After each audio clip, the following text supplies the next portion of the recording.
freelance accountant. 3 weeks ago, my younger sister Emily accidentally added me to a family group chat called Family Core. 1,247 messages, 6 years of conversations, and a nickname I never knew I had, the failure one. But the messages weren't even the worst part. Buried in that chat was proof that my family had been using my name, my credit, my identity, without my knowledge or consent. $47,000 in loans I never signed for. 3 scholarship applications I never authorized. 2 tax benefit claims I never agreed to. All in my name, all without a single signature from me. My own mother wrote, and I'm quoting her exactly, "Jessica won't notice. She doesn't even check her credit score. I saved everything, every message, every document, every lie." Then I sent one line into that chat and watched them panic. So the useless one is the one carrying it all. Interesting math. What happened at my grandmother's 75th birthday party 3 weeks later? Let's just say the perfect family image didn't survive the night. But to understand that night, you need to understand how I got there. If any of this sounds familiar, being the invisible one, the one they talk about but never talk to, stick around. And if you want to hear how this ends, hit subscribe now so you don't miss a thing. Let me take you back to 3 weeks before the party. To the night, everything changed. It was a Tuesday evening around 7. I was at my kitchen table finishing up quarterly reports for a client. My apartment was small, quiet, mine. A 1-bedroom in a modest Connecticut complex. Nothing fancy, but I'd earned every square foot of it myself. The kind of place my family described as cozy, which was their code for disappointing. My phone rang. The caller ID made me pause. Grandma Margaret, she usually called on Sundays. We had a rhythm, her and I. Sunday morning check-ins, sometimes lasting an hour, sometimes just 10 minutes of comfortable silence while she worked in her garden and I drank my coffee. A Tuesday call meant something was different. Jessica, honey. Her voice was warm but purposeful. I'm calling about my birthday, 75 years old, can you believe it? I smiled despite the surprise. I wouldn't miss it, Grandma. I know you wouldn't. You never do. There was something in her tone, a weight I couldn't quite identify. But before I could ask, she continued. I want you to know something, Jessica. Whatever happens at the party, whatever you might hear or see, remember this. Grandma sees you. I've always seen you. I didn't understand. Grandma, what do you mean? A pause, then softer. Just remember that, okay?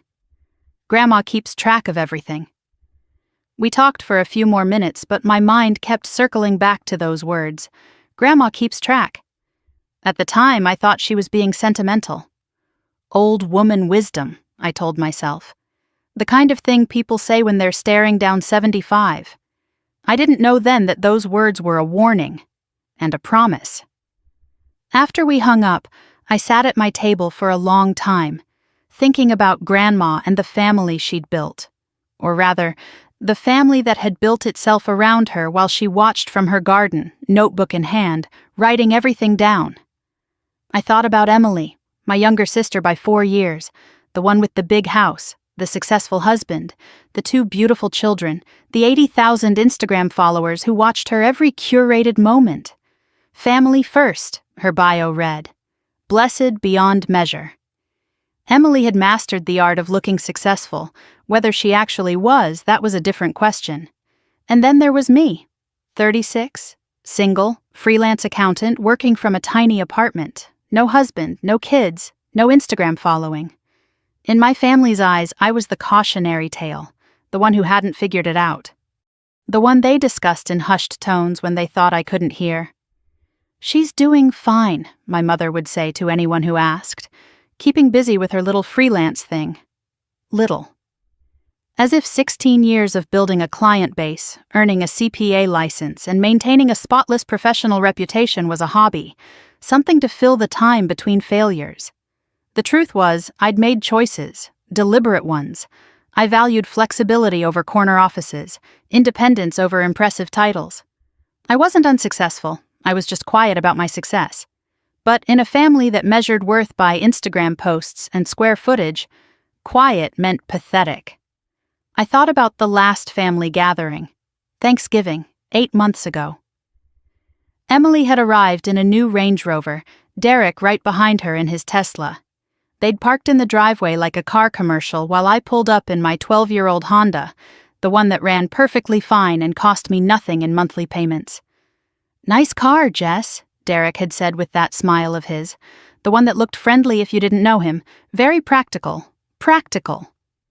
Another code word, like cozy, like freelance, like quiet.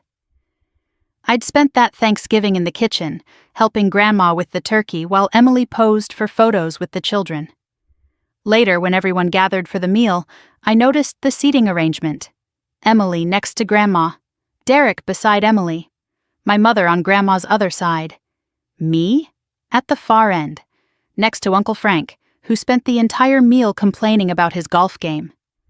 Nobody planned it that way, I told myself. It's just how things worked out. I was good at telling myself that. Too good. There was something else I'd been telling myself for years, something about my credit score, about the strange dip it had taken 6 years ago when I'd tried to buy a small condo. The mortgage officer had called with confusion in his voice. "Ms. Monroe, there seems to be an issue with your credit history. Your score is significantly lower than expected. I'd never missed a payment, never carried unnecessary debt. But somehow my score had plummeted. Existing debt obligations, they'd said. Accounts I didn't recognize. I'd requested my credit report, gotten overwhelmed by the complexity, and told myself I'd figure it out later. Later never came. I gave up on the condo, moved to the apartment I was sitting in now, and pushed the whole thing to the back of my mind.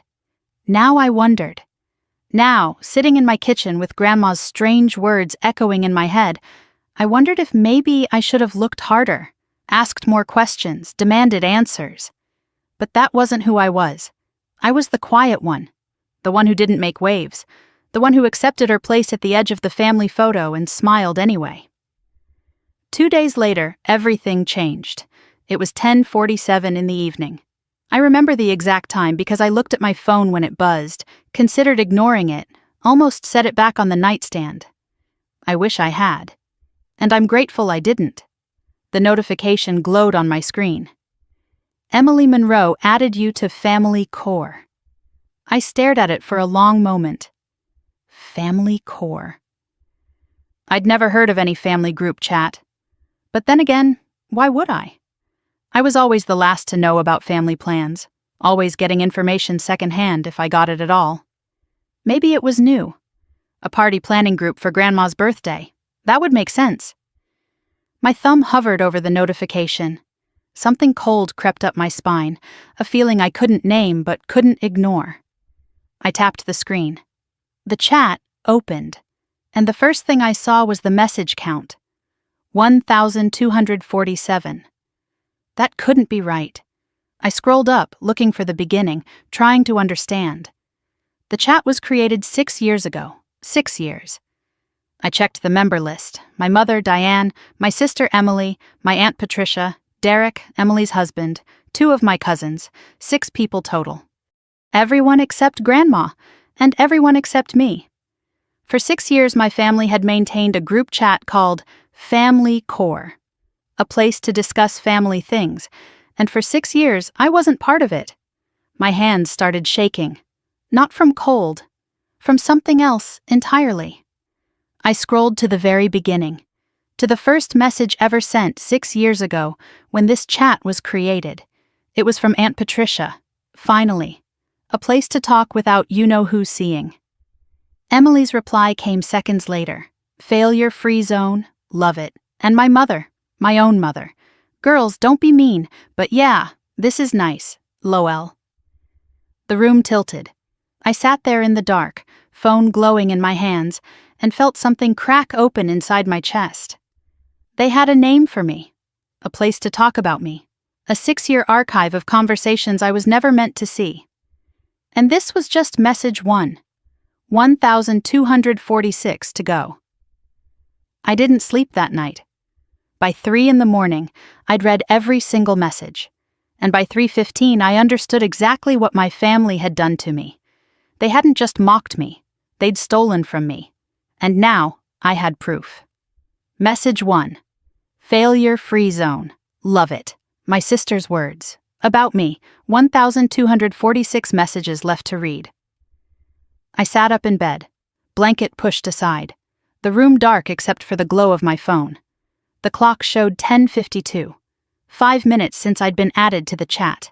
5 minutes since my world started tilting off its axis. Part of me wanted to stop, close the app, pretend I'd never seen it, go back to being the woman who didn't know, who couldn't prove the things she'd always suspected. But the accountant in me needed data, needed to understand the full picture before making any decisions. I'd spent 16 years finding discrepancies in other people's spreadsheets. Now I was about to find them in my own family. I scrolled to the beginning and started reading, systematically, oldest to newest. The way you audit a ledger.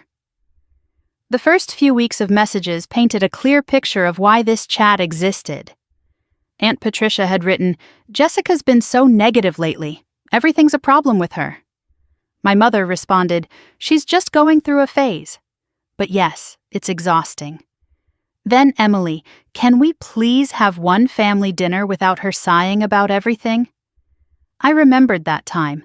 I'd just lost my biggest client, was stressed about making rent, worried about the future. I wasn't being negative. I was struggling, and instead of asking if I was okay, they'd created a secret chat to complain about my attitude. The nicknames evolved slowly, like a wound that festers. Month 1, I was the quiet one. Month 3, the boring one. By month 6, they'd shortened it to you-know-who, like I was some kind of villain they couldn't bear to name. By the end of year 1, I'd become the failure. And by year 2, it had calcified into something permanent. The failure one. Said with such casual cruelty, like it was simply a fact. Like calling the sky blue or water wet. There was a thread about Thanksgiving from year 1. Emily asking, "Should we call her about the holiday?" My mother's response made my stomach turn. "Do we have to?" Then Aunt Patricia chiming in with her verdict. "The failure one will just bring the mood down." And Emily laughing it off. "Lowell, true. I'll text her last minute so she can't complain we didn't invite her." I remembered that Thanksgiving. I remembered getting Emily's text 2 days before, feeling grateful to be included at all. I remembered showing up in a blue sweater while everyone else wore coordinated burgundy. The photo from that day was still on Emily's Instagram. "Family photo fail," her caption read, with a laughing emoji. Someone didn't get the memo. They'd planned that. I saw the messages now. The deliberate choice to exclude me from the color coordination, the way they'd laughed afterward. "She looked so confused, Loma ooh," Aunt Patricia had written, and I had been confused. I'd thought it was an accident, a miscommunication. It wasn't. It was never an accident. Year 2 brought a new member to the chat. Derek, Emily's husband, welcomed into the fold with open arms. His first message made me grip my phone tighter. "So this is where the real family talks happen?" "I'm honored," my mother had responded warmly. "Welcome to the inner circle, Derek. Unlike some people, you actually contribute. My brother-in-law was inner circle before I even knew there was a circle." Years 3 and 4 were worse. The mockery deepened, spreading into every corner of my life. My career became a running joke. Aunt Patricia wrote, "Still doing freelance at 34? Some people never grow up." Emily added her assessment. "She says she values flexibility. I say she's scared of real responsibility." My mother piled on. "I just wish she'd get a real job. Something with benefits. A 401k. And Derek, the financial advisor, delivered the final blow. "She probably doesn't even know what a 401k is." The irony burned. I managed 401k accounts for my clients. I'd helped dozens of people plan their retirements, optimize their investments, secure their futures. But my family assumed I was financially illiterate because I didn't brag about my work. In their world, if you weren't advertising your success, you didn't have any. My love life received the same treatment. Emily wrote, "Another year, another empty +1 at Christmas." Aunt Patricia speculated, "Has she even dated anyone since that guy in 2019? My mother's contribution cut the deepest. I've stopped hoping for grandchildren from that direction. And my cousin Megan, who I'd always thought was kind, added her own poison. No man wants someone that invisible. Sorry, not sorry. I'd dated. I'd had relationships. I just didn't broadcast them to the world. My love life wasn't empty. It was private. But in a family that measured worth by Instagram posts, private meant pathetic. The comparisons never stopped. Emily just hit 50,000 followers. Does Jessica even have Instagram? Emily's house is gorgeous. Jessica's still in that tiny apartment. Derek got promoted. What does Jessica even do all day? Then Emily wrote something that made me set my phone down and stare at the wall for a full minute. I feel bad for Jess sometimes. I really do. But then I remember she chose this life. She could have tried harder. She just didn't. My mother's agreement came swiftly. You're too kind, honey. Some people are just born without ambition. Born without ambition. The woman who'd given up a full scholarship so Emily could have stability. The daughter who'd turned down a New York job offer to care for her sick mother. That woman, according to them, simply lacked drive. I found a thread about Grandma Margaret that made my blood run cold. Emily had written, Grandma asked about Jessica again. Why is she so obsessed with her? My mother dismissed it. Mom's always had a soft spot for the underdog. Aunt Patricia laughed. She probably feels sorry for her. We all do. Then Emily, with words that would later prove prophetic. Whatever. As long as she doesn't change the will or something stupid. The will. They were already thinking about Grandma's money. And they were worried she might leave some of it to me. Year 5 was when everything changed. The tone of the messages shifted. Less casual cruelty, more strategic discussion. Derek became more active, and the topics moved from mocking me to discussing family finances. I noticed phrases that didn't quite make sense, references to applications and clean credit and accounts. Then I found a thread that made my hands go cold. Derek had written, "The application went through. Clean credit, no issues." My mother responded, "Thank God. I was worried they'd check too closely." Emily added, "She'll never know. She doesn't even open her mail half the time." And Aunt Patricia delivered her verdict with cruel satisfaction.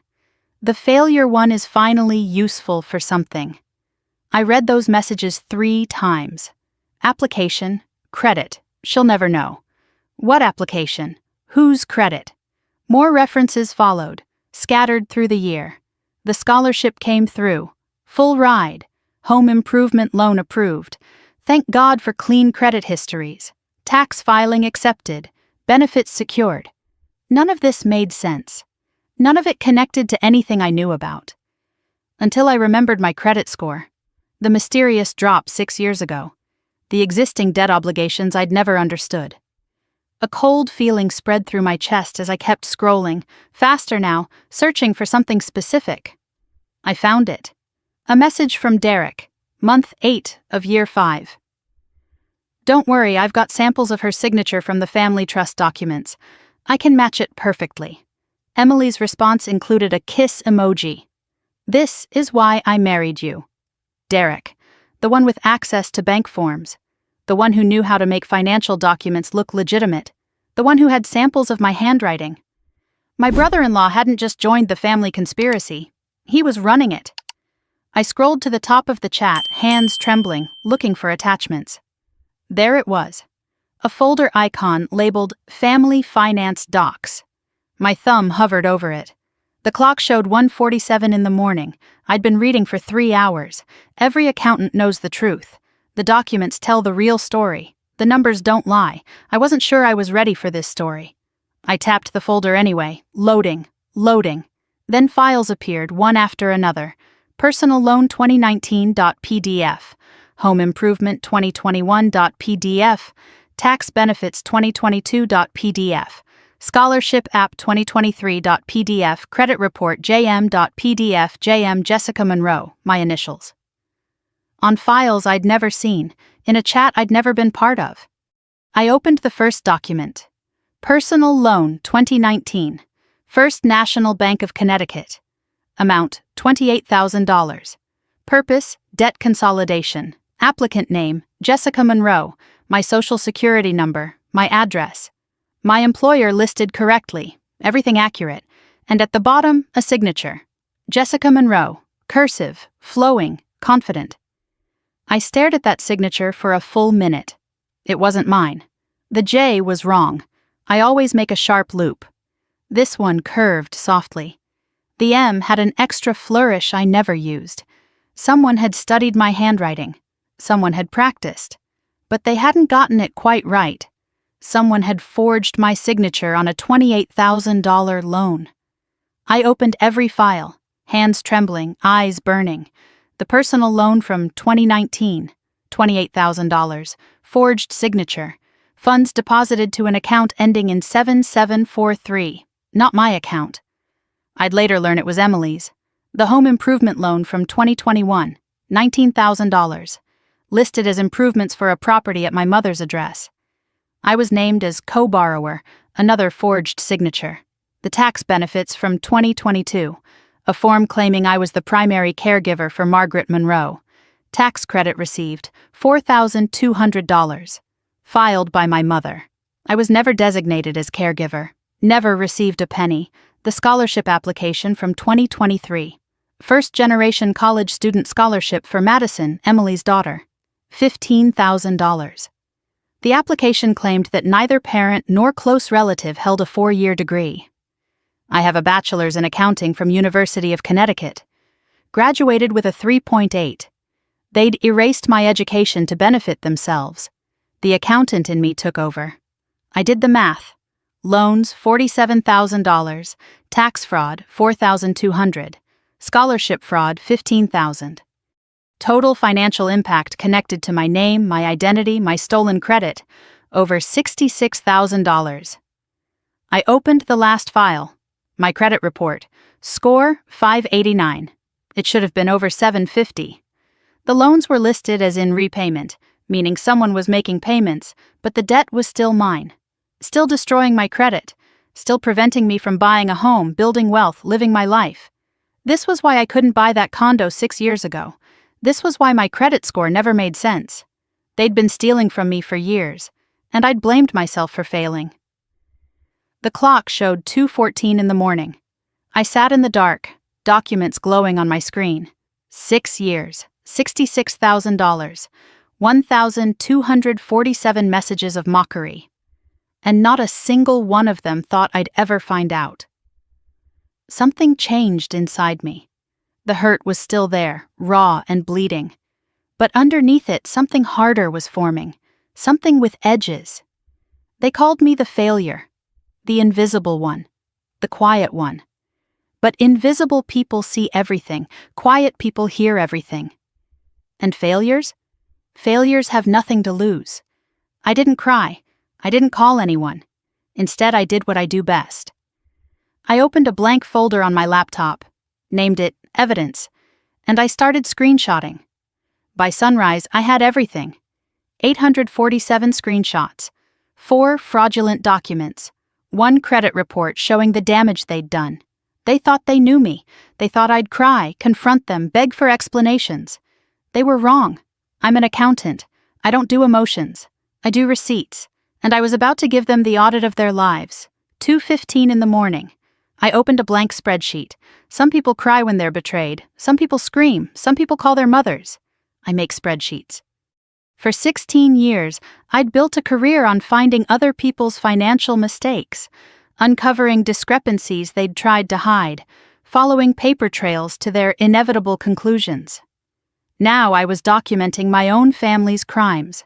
I set up the columns with the same precision I used for client audits. Column A, date. Column B, document type. Column C, amount. Column D, my involvement, with options for none, forged, or fraudulent. Column E, who benefited. Column F, evidence location. If they wanted to treat me like a line item, fine. I'd show them what a line item could do. The hurt could wait. Right now, I needed facts. My eyes burned from staring at screens for hours, but the adrenaline kept me sharp. I made a cup of coffee, sat back down at my laptop, and started the real work. First, the personal loan from 2019, $28,000 from First National Bank of Connecticut. I examined the document with professional eyes this time, not just shocked ones. The application listed the purpose as debt consolidation. Clever, generic enough to avoid questions. My employment was correctly listed as self-employed, accounting services. They knew my work details. They had access to my information. But the income was wrong, inflated by $15,000. First fraud right there. The deposit account ending in 7743, not mine. I cross-referenced with the chat messages from 2019 and found what I was looking for. Emily had written, "The money came through. Thank God, Derek's business was about to go under." Derek responded, "Tell your mom I'll pay it back within 2 years." My mother's reply was casual, dismissive. "Don't worry about it. Jessica will never check." Derek's financial advisory business had been failing. They'd used my credit, my name, my identity to bail him out. The man who mocked my career at every family gathering had saved his own career with my stolen signature. Next, the home improvement loan from 2021, $19,000. The document listed improvements for a property at 1422 Maple Drive.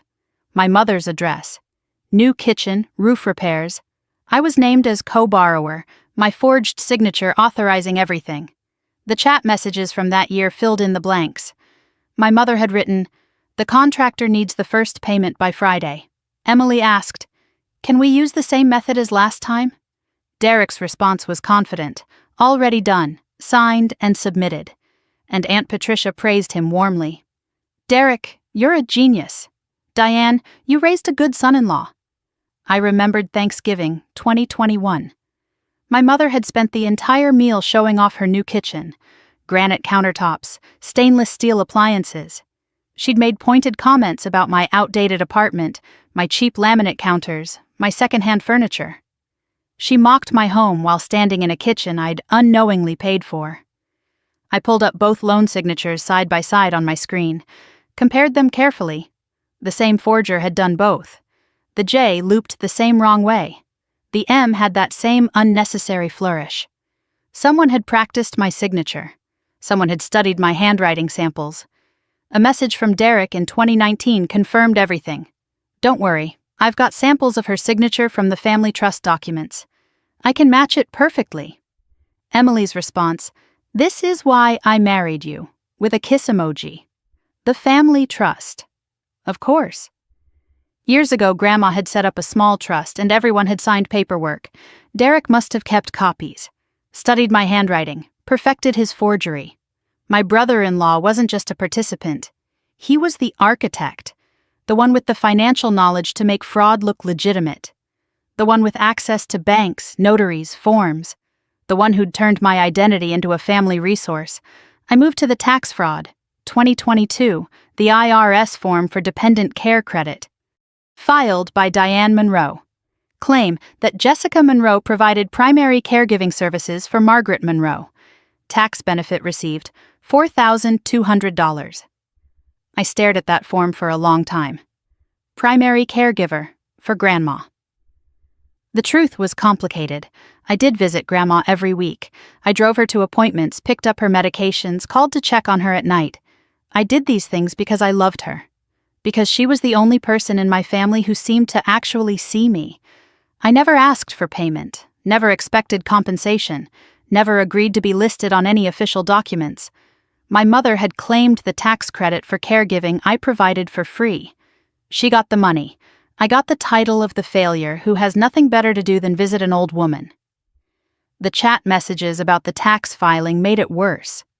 My mother had written, "The tax return is done. We're getting $4,200 back." Emily asked how. My mother explained casually, "Listed Jessica as caregiver for Mom." Technically true, right? She's always over there. Derek approved. Smart. Just make sure Jessica never sees the filing.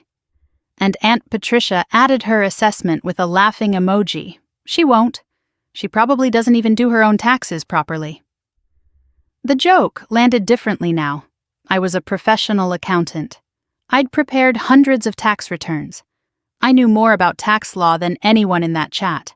But they assumed incompetence because I didn't brag. They assumed ignorance because I was quiet. They'd monetized my love for Grandma without my knowledge, turned my genuine care into a line item on their tax return. I wasn't just a resource to them, I was a write-off. The scholarship fraud was the final document. 2023. A first-generation college student scholarship for Madison Monroe. Emily's daughter, my niece. $15,000 over 4 years. The eligibility requirements were clear. The applicant must be a first-generation college student. Neither parent nor close family member, including aunts and uncles, may hold a 4-year degree. I read the application. Emily Monroe, some college, no degree. True. Derek Monroe, associate's degree only. True. Jessica Monroe, aunt, high school diploma only. False. Completely, deliberately false. I hold a bachelor's degree in accounting from the University of Connecticut. Graduated with a 3.8 GPA. 4 years of coursework, countless exams, a degree I'd earned while working part-time to pay my own tuition because my family said they couldn't help. They didn't just lie on a federal scholarship application, they erased my education. Pretended my degree didn't exist. Also, Emily's daughter could get money she wasn't entitled to. The chat messages about the scholarship revealed the premeditation. Emily had written, "Madison got the scholarship. Full ride." My mother asked how. Emily explained, "Derek found this first-gen scholarship. We just had to fudge Jessica's education a little." Aunt Patricia questioned it. "Does she even have a degree?" I forget. My mother couldn't remember. She went to community college, I think, something like that. Emily dismissed the whole thing. Whatever. The point is, they didn't check. $15,000, baby, 4 years of college. A 3.8 GPA. And my own family couldn't remember I'd graduated. They measured my worth by what I didn't have, never by what I'd actually accomplished. But the worst part came in a follow-up message from Derek. Just to be safe, I backdated the application to before Jessica's name shows up on any public records. Covered our tracks. Emily praised him. "You think of everything."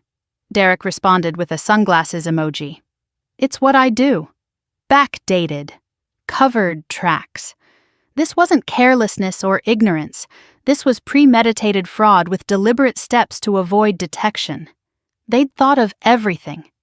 Except for the possibility that I might find out. I needed more.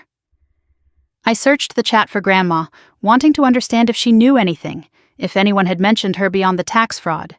Dozens of results, mostly casual, party planning, birthday gifts, complaints about her asking too many questions. But one thread caught my attention. The subject line made my heart skip. Grandma's lawyer called. 4 months ago, Emily had written, "Heads up." Grandma's lawyer called Mom. Something about estate review. My mother responded, "He wants to verify beneficiaries." Normal stuff? Derek asked carefully, "Did he ask about any accounts or loans?"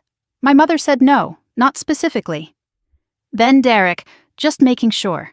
We should keep things clean for a while. Aunt Patricia asked what he meant. Derek explained, "I mean no new applications. Let things settle. If anyone starts looking too closely..." Emily cut him off. "Derek, relax. Grandma's 74. She probably just wants to make sure her will is in order." Derek's final message was telling. That's exactly what I'm worried about. I searched for more recent messages, found another thread from 3 months ago. My mother had written, "Update.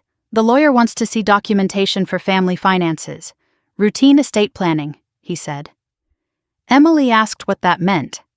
Derek responded, "It means someone's asking questions. Everyone act normal. If Grandma brings anything up, change the subject." Aunt Patricia reported, "She's been asking about Jessica a lot lately, wanting to know if she's doing okay financially." Emily sounded annoyed. "Ugh, she's obsessed with her. My mother gave instructions. Just tell her Jessica's fine. Keep her out of our business." The timeline clicked into place. 4 months ago, Grandma's lawyer started an estate review. 3 months ago, the family got nervous, decided to act normal. 2 weeks ago, Grandma called me directly, said those strange words. "I see you. Grandma keeps track of everything."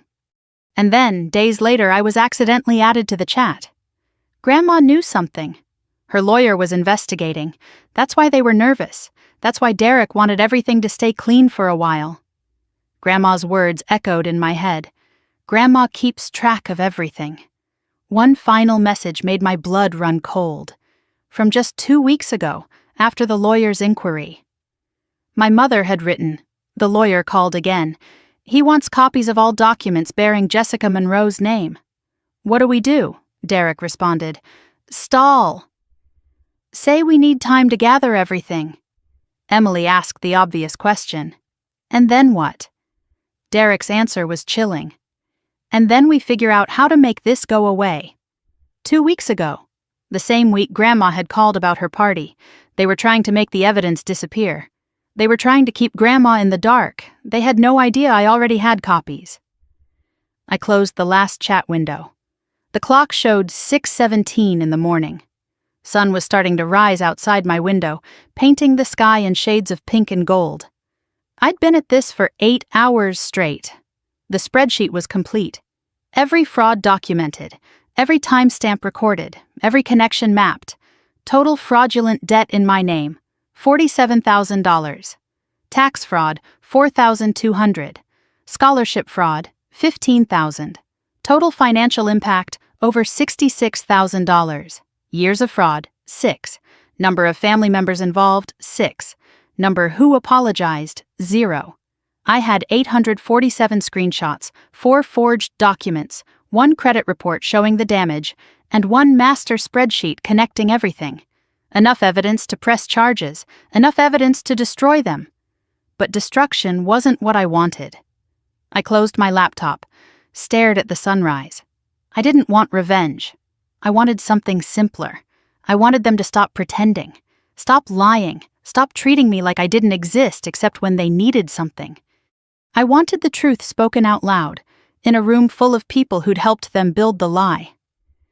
Grandma's party was in 3 weeks. 65 guests. Everyone who mattered, the perfect audience. I showered, made fresh coffee, felt strangely calm. I should have been crying, screaming, falling apart. Instead, I felt clear, like I'd been looking at the world through fog for 36 years, and someone had finally wiped the glass. I turned my phone back on for the first time since the night before. Notifications flooded in. 23 missed calls from Emily, 17 from my mother, 8 from Derek, 4 from Aunt Patricia. Dozens of texts, all variations of the same plea. Please call me. We can explain. I read none of them. Among the chaos, one message stood out. An unknown number. Ms. Monroe, this is Howard Chen from Chen & Associates, your grandmother's legal counsel. Mrs. Margaret has asked me to contact you regarding a matter of some urgency. Please call at your earliest convenience. Grandma's lawyer. Reaching out directly. Not through my mother. Not through the family chain. Grandma wasn't just asking questions. She was looking for answers. And now, so was I. I saved the number, typed a reply. Mr. Chen, I'm available this afternoon. I believe we have a lot to discuss. I hit send. They wanted to make the evidence disappear. They wanted to keep Grandma in the dark. They thought they could handle me, handle her, make this all go away. They were about to learn that some things can't be hidden, and some people can't be silenced. I should have slept. My body was running on 8 hours of adrenaline and cold coffee, but my mind wouldn't stop spinning. I sat at my small kitchen table, laptop closed, staring at nothing. Sunlight streamed through the window, warm and ordinary, like the world hadn't completely changed overnight. $66,000, 6 years of fraud, a lifetime of mockery. But one question kept circling back, louder than all the others. How did I become invisible? I didn't mean physically invisible, I meant something deeper. How did I become someone my family could exploit without guilt? Someone they could steal from and mock in the same breath? Someone whose name they could forge without a second thought? Somewhere along the way, I'd stopped being a person to them. I'd become a resource, a signature, a credit score. When did that happen? And why didn't I see it? My eyes landed on a framed photo on the bookshelf across the room. Grandma Margaret's 70th birthday, 5 years ago. I was in the picture. Barely. Standing at the edge, half cut off by the frame. Emily was front and center, arm wrapped around Grandma, smile brilliant for the camera. That photo told the whole story. I just hadn't known how to read it. But to understand that photo, you need to understand what came before. Before I was 8 years old, I was enough. I was everything. My father called me his little genius. He'd found me at age 5, sitting on the kitchen floor, sorting his loose change into piles by year and denomination. He'd laughed, scooped me up, told my mother that their daughter was going to run a bank someday. I loved numbers even then. The way they made sense, the way they never lied. My mother took me to dance classes, piano lessons, showed me off to her friends. Look at my Jessica, so smart, so capable. For 8 years, I was the center of their world, the only child, the focus of everything. Then came the announcement. My mother had struggled to conceive after me. Miscarriage after miscarriage, years of hoping and disappointment. Then, when I was 7, the news arrived. You're going to be a big sister. Emily was born when I was 8, the miracle baby, the answered prayer, the fresh start after years of loss. The shift began immediately. Suddenly, everything revolved around Emily, the nursery that used to be my playroom, the attention that used to be mine. The conversations that used to include me now happened over my head, about feeding schedules and diaper changes and isn't she beautiful? I told myself it was normal. Babies need more care. I was a big girl now. I could handle it. My role transformed overnight, from the daughter to the helper. Can you watch Emily while I make dinner? Be quiet. Emily's sleeping. You're the big sister. You should know better. My father left when I was 10. Emily was 2. He said he couldn't handle the pressure anymore, the demands, the constant needs. I remember standing in the doorway as he packed his car, hoping he'd look at me. He did once. Smiled that sad smile. Then he took Emily's photo from his wallet, tucked it into his bag, and drove away. I never understood why he took her photo and not mine. I still don't. After the divorce, my mother leaned harder on me. Help me with Emily. Help me with the house. Help me hold this family together. I was 10 years old, and I was already carrying weight that wasn't mine. My 11th birthday was supposed to be special. I'd asked for a calculator, a real one, not a toy. I loved numbers even then. My mother had planned a party, invitations sent, cake ordered, friends excited. The morning of the party, Emily got sick, fever and crying and demands for attention. My mother sat me down, face apologetic but firm. Honey, we'll have to reschedule. Emily needs me. The party never happened. The calculator came 3 months later, unwrapped, with a mumbled, "Sorry, I forgot." That was the first time I learned the lesson my family would teach me over and over again. Emily's needs came first. Mine could wait, or be forgotten entirely. By the time I was 16, I'd internalized that lesson completely. Junior year of high school, I'd worked incredibly hard. 4.0 GPA, honor roll, math team captain, early admission application to Boston University accounting program. The acceptance letter arrived on a Tuesday afternoon in March. I remember holding that envelope, hands shaking. I'd never wanted anything so badly. I tore it open, scanned the words, felt my heart explode. Congratulations, full scholarship, 4 years, everything paid. For 5 minutes, I was the happiest I'd ever been. Then I told my mother. Her face fell immediately. Boston? That's so far away. Emily's only 8. She needs stability. She needs her sister. And what about me? Who's going to help me around the house? The pressure campaign began that night. My mother cried, said she couldn't do it alone, said she'd sacrificed everything for us girls. And now I wanted to abandon her. Aunt Patricia called, voice dripping with disappointment. Your mother sacrificed everything for you. Now you want to leave her? Even Emily, coached or genuine, I'll never know, wrapped her arms around my legs and begged, "Don't leave me, Jessie, please."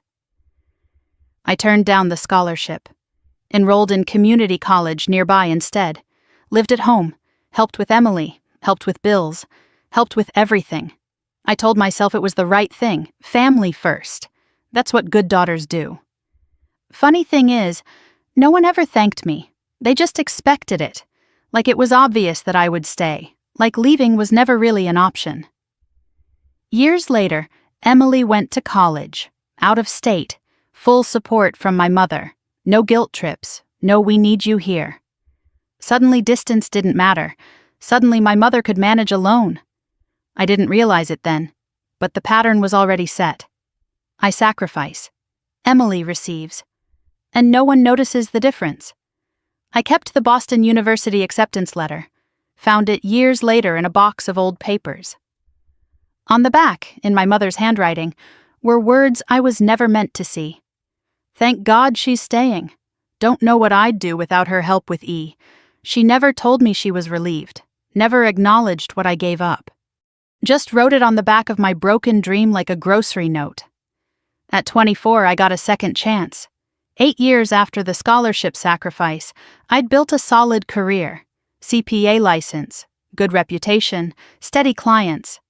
Then an opportunity appeared, a job offer from a Manhattan accounting firm, senior associate position. Salary nearly double my current income. This was my second chance. Boston had slipped away, but New York was calling. 1 week before I planned to accept, my mother called. Voice shaky, uncertain. I'm having some health issues, Jessica. The doctor wants to run tests. It wasn't life-threatening. Thyroid problems, manageable with medication and monitoring. But my mother painted it as a crisis. Made it sound like she might not survive the month. I called Emily, desperate. Can you come home? Help with Mom? Her response still echoes in my mind. I can't right now. I just started my new job. And Derek and I are trying to get pregnant. You're closer anyway. And you don't have as much going on. Don't have as much going on. Translation, my life mattered less.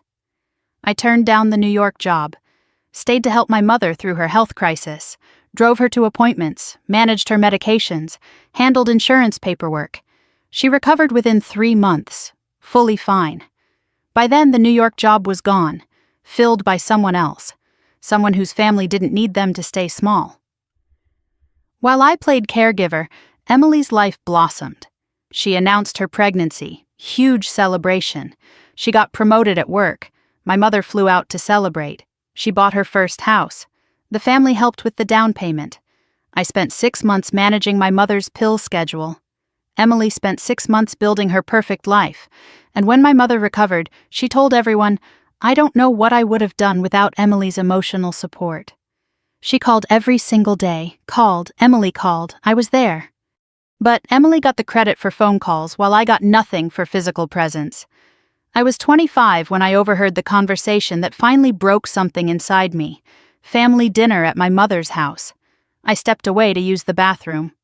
On my way back, I heard voices from the kitchen. My mother and Aunt Patricia, speaking in that tone people use when they think no one's listening. Jessica's doing fine, my mother said, but I worry about her future. No husband, no real career ambition. She's just content to be ordinary. Aunt Patricia agreed readily. Emily, on the other hand, that girl is going places.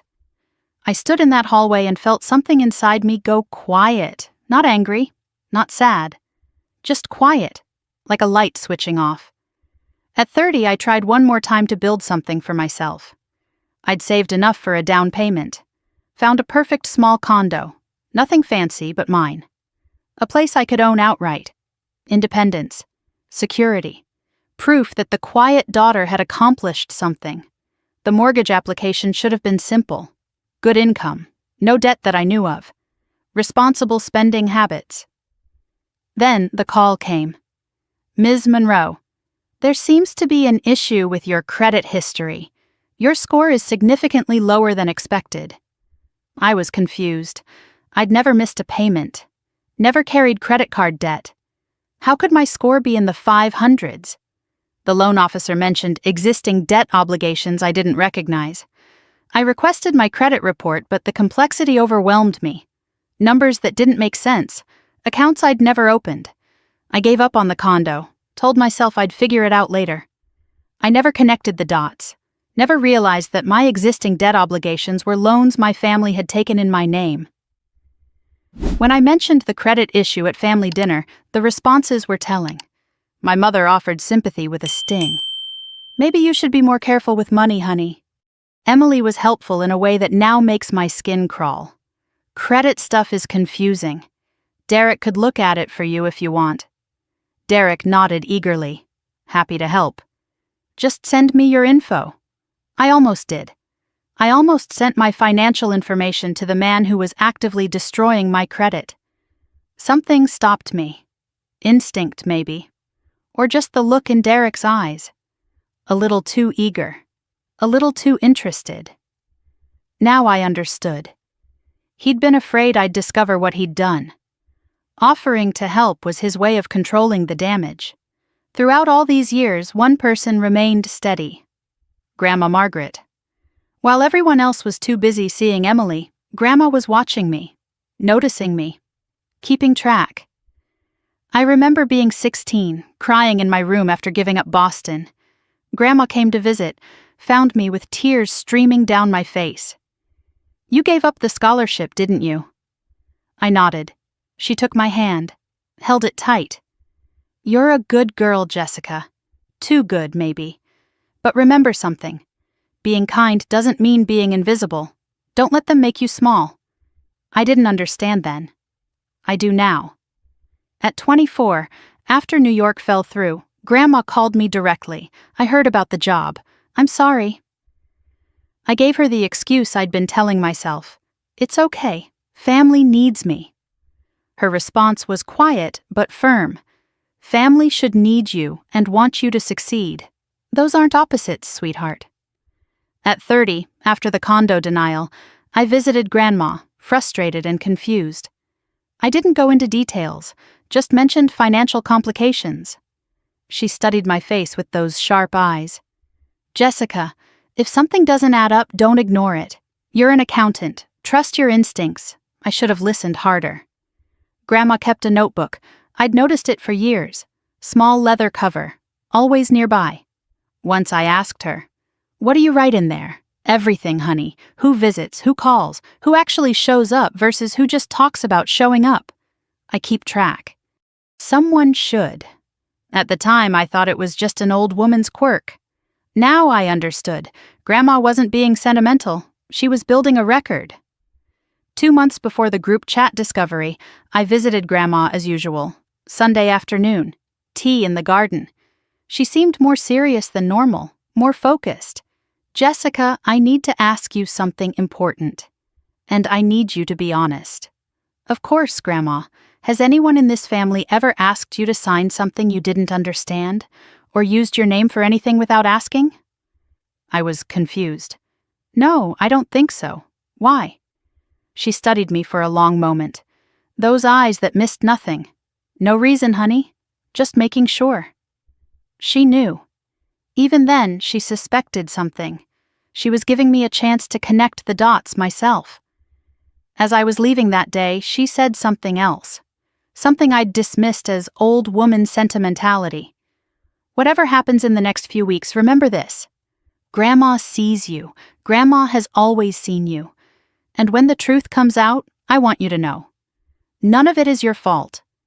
I thought she was being dramatic, preparing for mortality. The kind of thing people say at 74. She wasn't being dramatic. She was preparing me.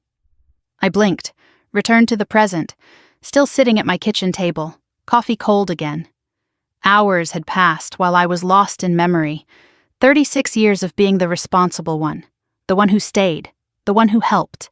And in return, I was mocked, exploited, erased. They made me invisible because invisible people don't ask questions, don't demand credit, don't notice when their name is being used to fund someone else's life. I wasn't born invisible. They made me that way. One sacrifice at a time, one dismissal at a time, one you don't have as much going on at a time. And I let them. That was the hardest part to accept. I let them.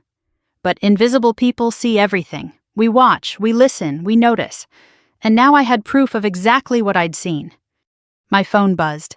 A text from the unknown number. Mr. Howard Chen. Miss Monroe, I can meet you today at 2 p.m. if that works. My office is downtown. Your grandmother specifically requested that this meeting remain confidential. Confidential. From her own family, I typed back. I'll be there. I looked at the photo on the bookshelf one more time. The one where I was barely in frame. The one where Emily stood center stage while I faded into the edges. For 36 years, I'd accepted my place at the margin of the family photo. Not anymore. It was time to step into the center and let them see exactly who they'd been looking past. Chen and Associates occupied the third floor of a brick building downtown. Old Connecticut money architecture. The kind that whispered "trust me" without saying a word. I arrived at 1:52 in the afternoon, 8 minutes early. My laptop bag hung heavy on my shoulder, weighted with evidence I'd spent the morning organizing. 847 screenshots, 4 fraudulent documents, 1 master spreadsheet connecting everything. I'd spent my career walking into meetings with other people's financial secrets. This was the first time I was walking in with my own. The receptionist led me down a hallway lined with oak panels and framed degrees. Everything about this place spoke of legitimacy, permanence, the kind of stability my family had only ever pretended to have. Grandma's lawyer wanted to meet in secret, away from the family. Either she was protecting me, or she was about to deliver news that would change everything. I was hoping for the first, bracing for the second. The corner office door opened, and I got my first look at Howard Chen, mid-60s. Silver hair swept back from a weathered face. Calm demeanor that suggested he'd heard every secret and kept all of them. The walls behind him were lined with degrees from Yale and Columbia, family photos spanning decades, awards from legal associations I recognized. 30 years as Margaret's estate attorney. He knew my family's history better than I did. Ms. Monroe. He gestured to a leather chair across from his desk. Thank you for coming on short notice. I sat, gripping my bag. What's this about? Your grandmother insisted I reach out to you directly. Not through your mother, not through Emily. He paused, letting that sink in. She was very specific about that. Why? Howard studied me for a moment. The same assessing gaze Grandma used when she was deciding whether to share something important.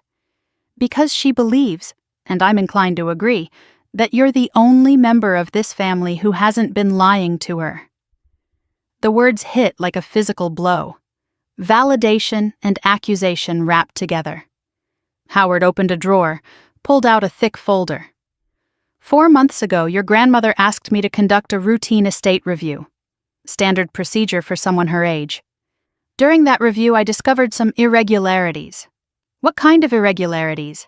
Loans, tax filings, scholarship applications. All connected to one name that kept appearing in places it shouldn't. My throat tightened. My name. Your name. He nodded slowly. On documents you clearly didn't sign. So Grandma knew. She'd been investigating. While I was going about my life, oblivious, my grandmother had been quietly uncovering everything. She asked me to investigate without alerting the family. Howard slid the folder across the desk. She didn't want to accuse anyone without proof. Over the past 4 months, I've compiled a complete record. I opened the folder with trembling hands. Inside were copies of the same documents I'd found in the chat. The personal loan, the home improvement loan, the tax claims, the scholarship application. But there was more. Documents I hadn't seen, records I didn't know existed. I believe you've been compiling something similar. Howard's eyes were knowing. Your grandmother said you were thorough, the accountant in the family. She knew I'd find out. She hoped you would. She also hoped she could protect you from the worst of it before you did.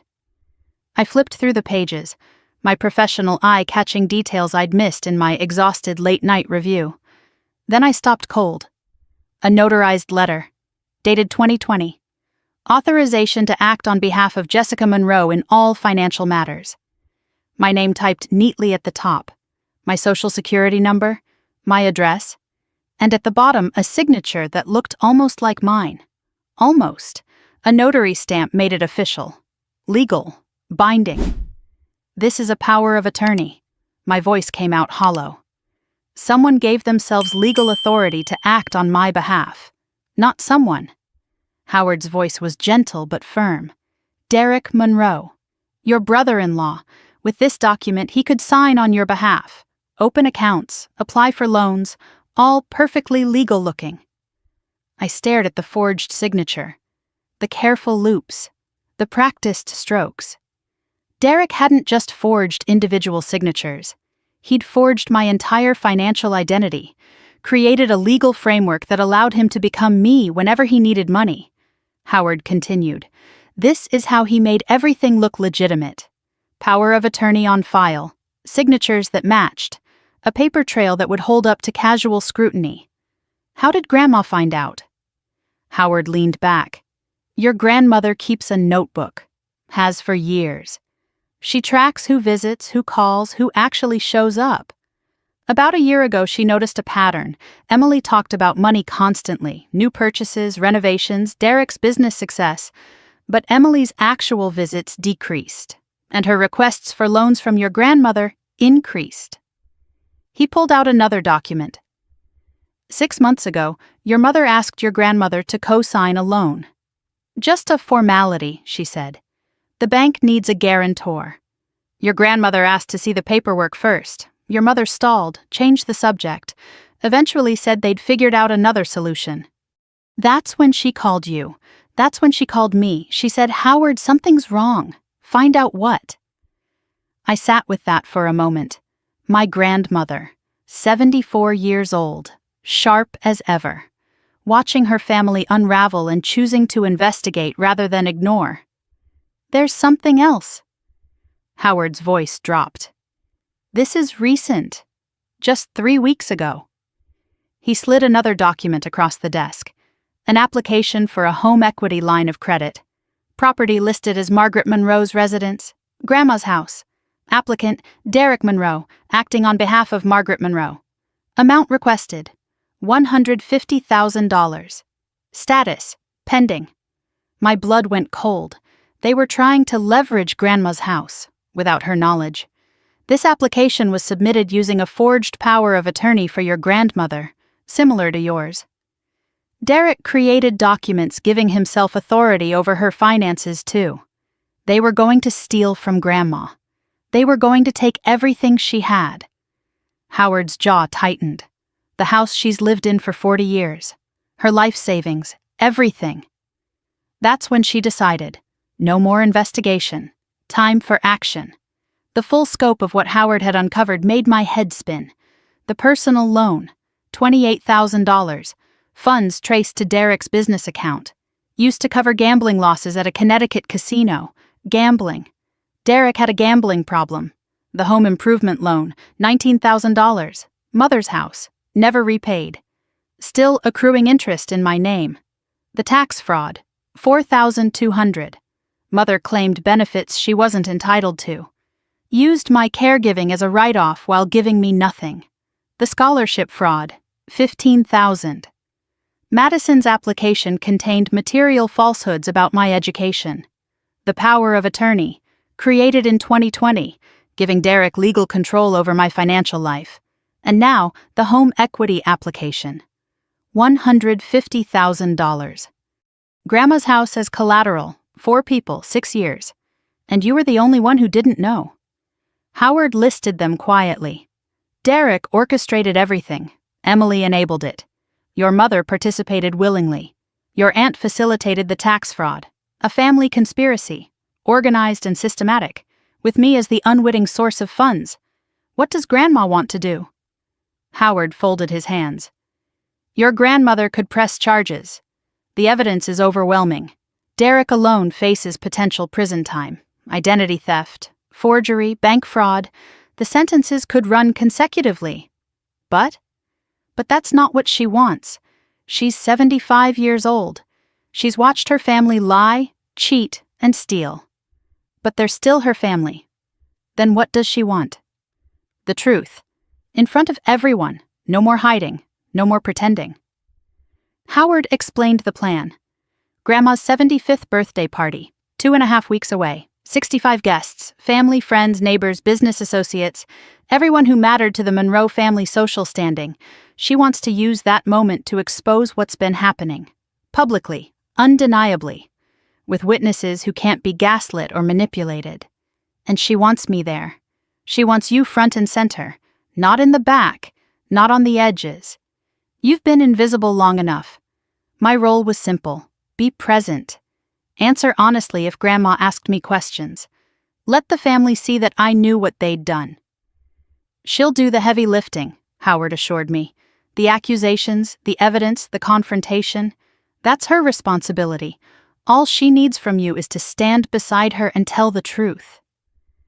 I thought about 36 years of standing at the edges, of being overlooked and underestimated, of watching Emily take center stage while I faded into the background. I've been waiting my whole life to be seen. I can handle standing in the middle of a room. Howard nodded, something like respect in his eyes. Then he handed me a business card. This is my associate, Rachel Chen. No relation.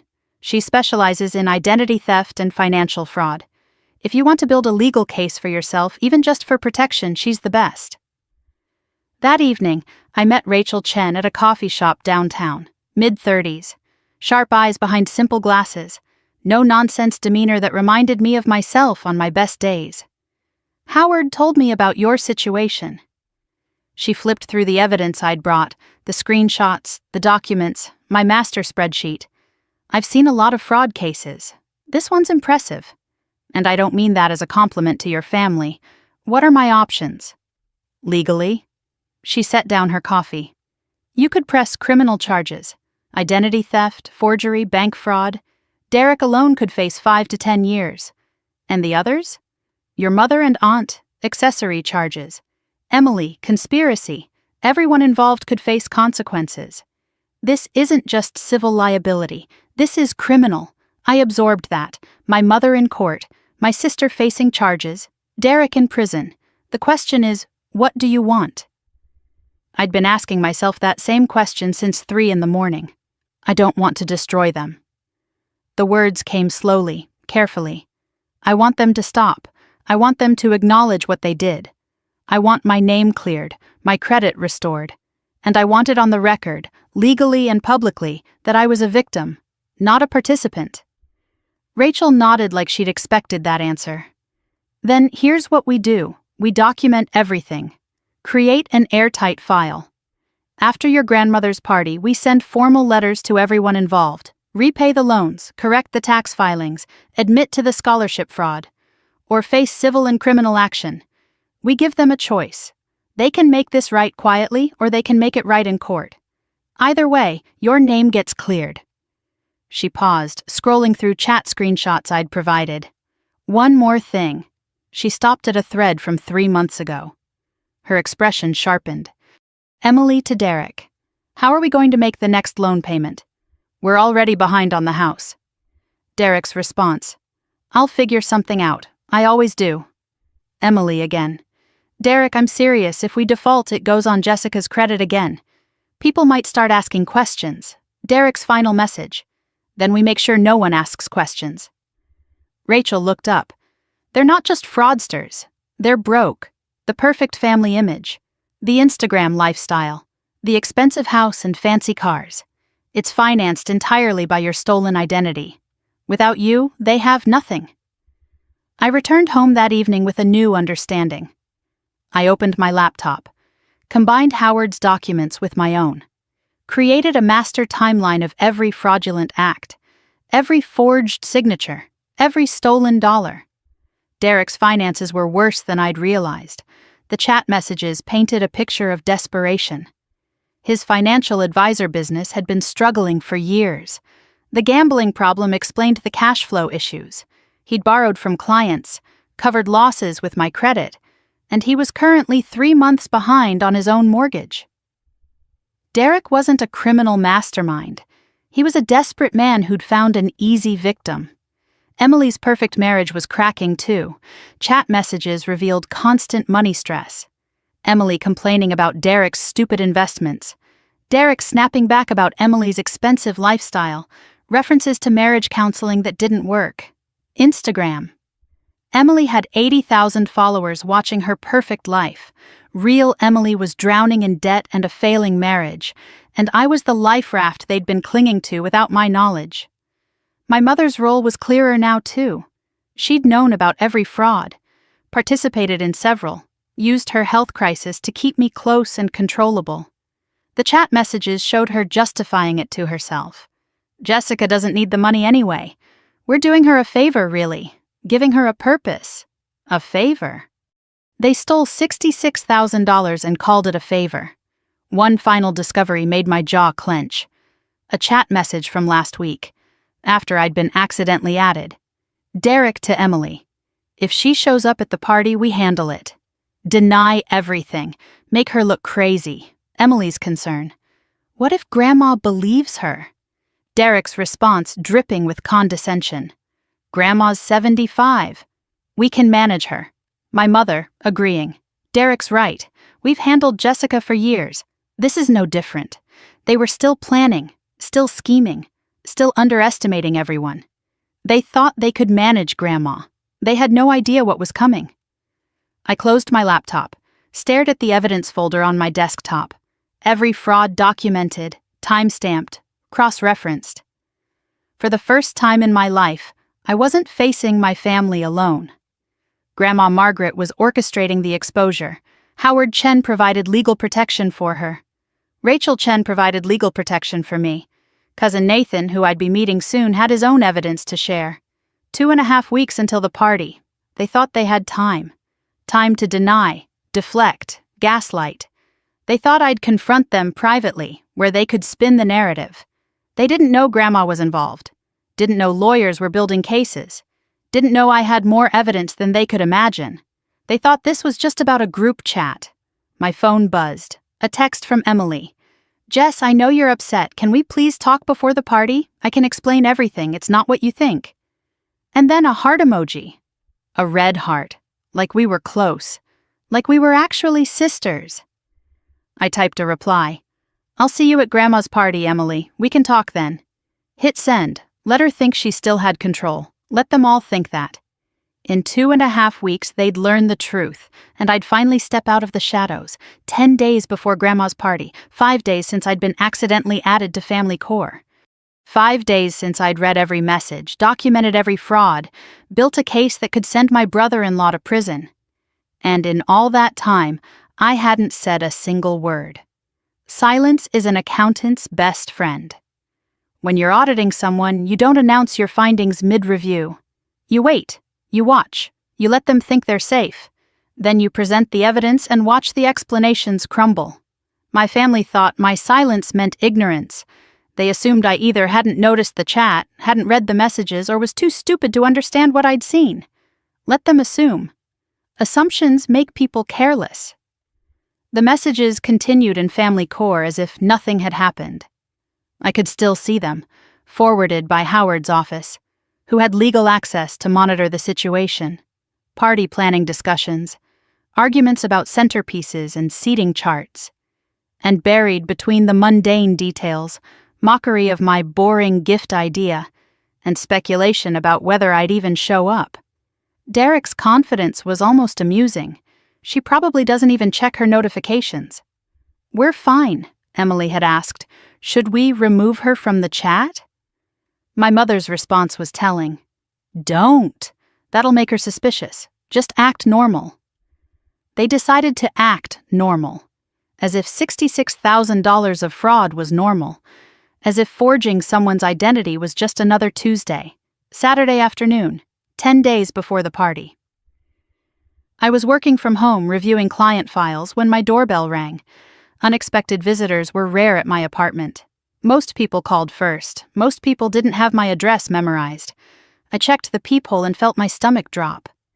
Emily, standing in the hallway, designer bag on her arm, fresh blowout, practiced smile already in place. My sister hadn't visited my apartment in over 2 years. The last time she'd made comments about the size, the location, the furniture, managed to insult everything in under 15 minutes before rushing off to somewhere more important. Now here she was, unannounced, uninvited. I knew exactly why she'd come. I opened the door. Emily rushed forward, arms outstretched, pulling me into a hug I didn't return. My arms stayed at my sides while she squeezed. Jess, I was in the neighborhood and thought I'd stop by. We never hang out anymore. In the neighborhood. I lived 40 minutes from her house in the opposite direction of anywhere she'd need to be. She walked past me into the apartment, surveying the space with that look she always wore here. Evaluating, judging. It's so cozy, very you. You've said that before. Cozy is code for small. She laughed, but it came out wrong. Too high, too nervous. The small talk was painful to watch. She commented on my plants, my bookshelf, asked about work in that dismissive way that made it clear she wasn't actually interested. Still doing the freelance thing? That must be nice. Flexible. Every compliment felt like a knife wrapped in ribbon. Finally, she got to the point. So, she perched on the edge of my second-hand couch like it might stain her designer jeans. I know you got added to that group chat. I said nothing, waited. Emily fidgeted with her bag strap. It was an accident. I was trying to add someone else and hit your name by mistake. My name is next to Mom in her contacts. She'd have to scroll past it deliberately to reach anyone else. But I didn't say that. I just listened. The things in that chat, she continued, talking faster now, we were just venting. You know how families are. Everyone complains sometimes. It doesn't mean anything. I remained silent. The nickname stuff, that was Aunt Patricia. You know how she is. We just went along with it. It was never serious. We love you, Jess. You know that. Her voice had that practiced sincerity she used for sponsored Instagram posts, the one that sounded warm if you didn't know her. I finally spoke. What about the loans? Emily froze, just for a second. A flicker of something cold behind her eyes before the mask slipped back into place. What loans? The $28,000 personal loan? The $19,000 home improvement loan? The ones in my name? Those were. She paused, recalculating. Those were temporary. We were going to pay them back. Were? They're still on my credit, Emily. Derek's handling it. He's working on a plan to pay back money you stole using my identity? Stole is a strong word, Jessica. She stood abruptly, her composure cracking. We're family. We help each other. I didn't help anyone. I didn't know. You didn't need to know. You never use your credit anyway. There it was. The same logic from the chat. The same justification. I never needed the things they took from me. Emily shifted tactics. The tears appeared on cue. I couldn't tell if they were practiced or real. Look, I know we should have told you. I know it looks bad. But you don't understand the pressure I've been under. The victim narrative began. Derek's business has been struggling. We almost lost the house last year. Mom needed help with bills. The renovation was necessary. We were drowning, Jess. We didn't have a choice. You had a choice. You could have asked me.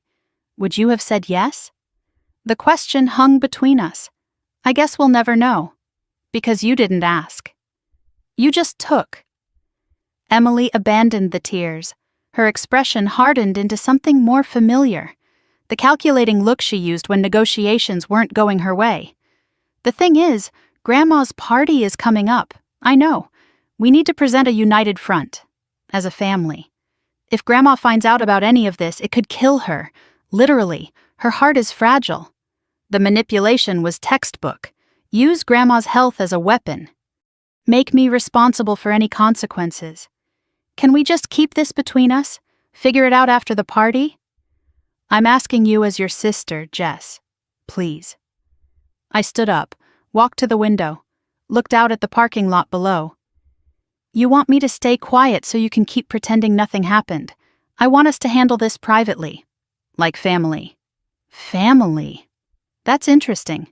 Because according to your chat, I'm not part of the core family. Emily's composure cracked further. Don't make this a bigger deal than it needs to be. You're not the victim here, Jessica. You've always had it easy. No husband, no kids, no real responsibilities. The rest of us have been carrying this family while you just existed. The rest of you have been carrying my credit score. There's a difference." Emily moved toward the door.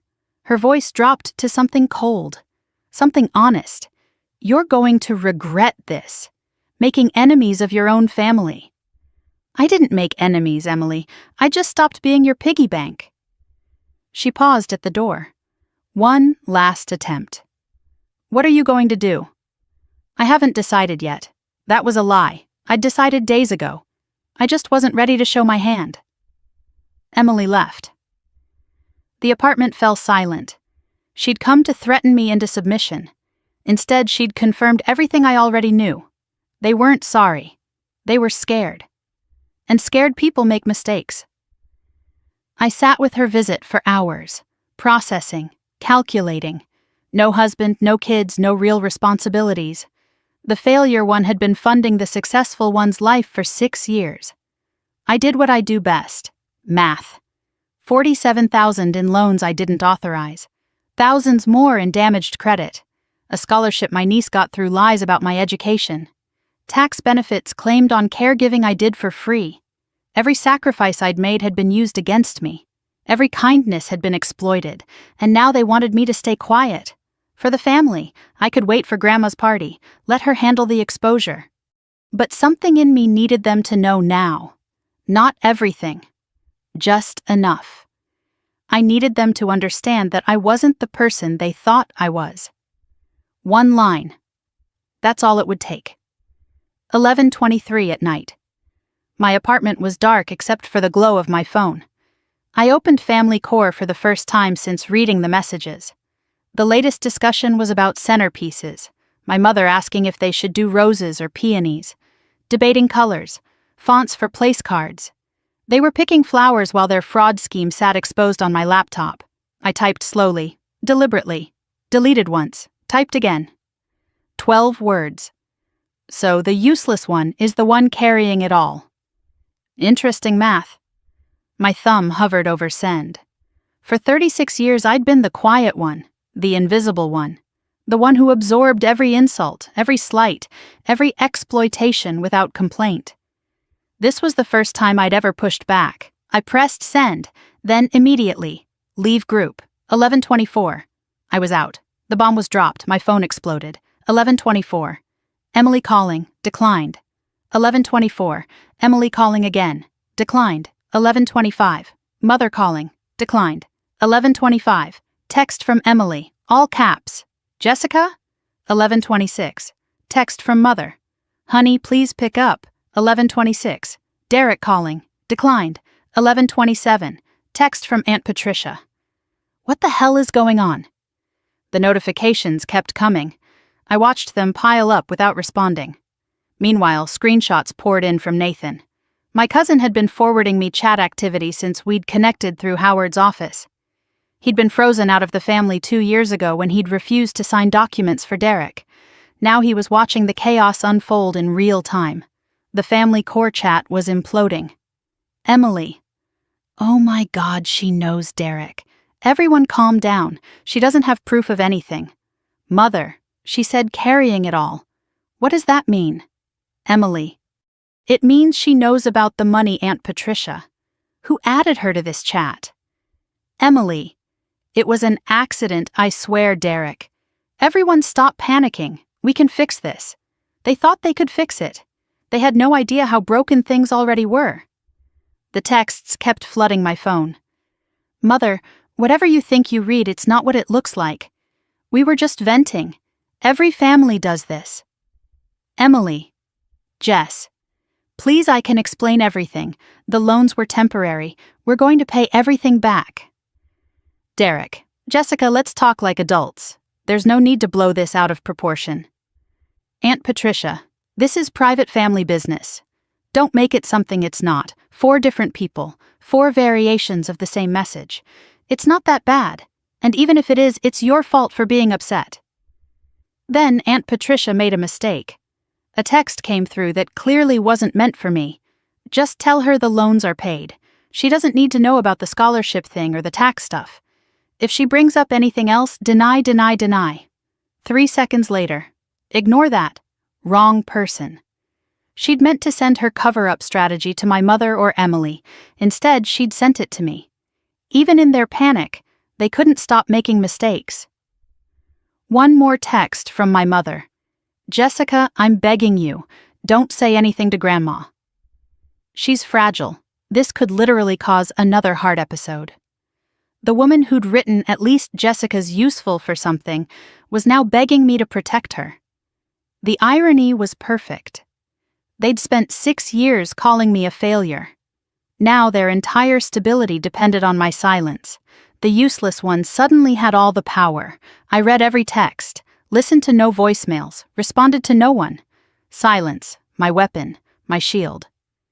By midnight, the count was staggering. 43 missed calls, 67 text messages, 0 responses from Jessica. They were used to me accommodating, explaining, apologizing for things that weren't my fault. This silence was something new, something they didn't know how to handle. For 6 years, they'd controlled the narrative. I was the failure, the invisible one, the one who didn't matter. 1 sentence, 12 words. And suddenly they were scrambling. Not because I'd threatened them. Not because I'd screamed or cried or begged for explanations. Just because I'd shown them that I knew. Knowledge is power. Silence is control. I turned off my phone. First time in years I'd silenced it completely. The notifications disappeared. The chaos became someone else's problem. I lay down in the dark. I should have felt anxious, scared, something. Instead, I felt calm. Clearer than I'd felt in years. The invisible woman had finally made herself seen. And I slept better than I had in months. I woke at 7, turned my phone back on. The notifications flooded in immediately. 89 texts, 52 missed calls. I ignored them all. One message stood out. From Nathan. "I saw what you did. About time. I've been waiting for someone to stand up to them. Coffee tomorrow? I have information you might want." Another message. From Howard Chen.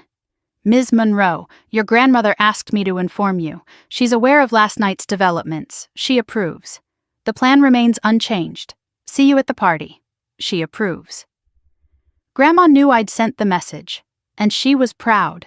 9 days until the party. 9 days until 65 people watched my family's perfect image shatter.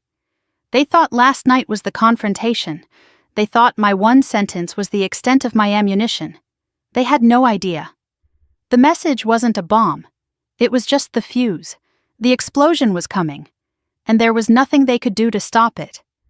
9 days before Grandma's party. A coffee shop downtown. Neutral territory. I arrived first, chose a corner booth with a clear view of the door. Old habit from years of client meetings. Always know who's coming. Always have an exit. Nathan walked in at exactly 10. My cousin. Mid-30s. Tired eyes that told a story before he said a word. He looked like someone who'd been carrying a secret too long and was finally ready to set it down. I hadn't seen him in almost 2 years. The family had made sure of that. "Thanks for meeting me." He slid into the booth across from me. "I wasn't sure you'd come." "Why wouldn't I? Because they probably told you I was unstable. Jealous. Going through something." "That's exactly what they told me." Nathan laughed, but there was no humor in it. The family playbook. Isolate anyone who asks questions. He ordered black coffee. I already had mine, untouched, cooling between my hands. 2 years ago, Nathan began, I was in the family core chat. Original member. Saw all the early messages about you. The nicknames, the mockery. I didn't participate much, but I didn't stop it either. I'm not proud of that. I nodded, waited for him to continue.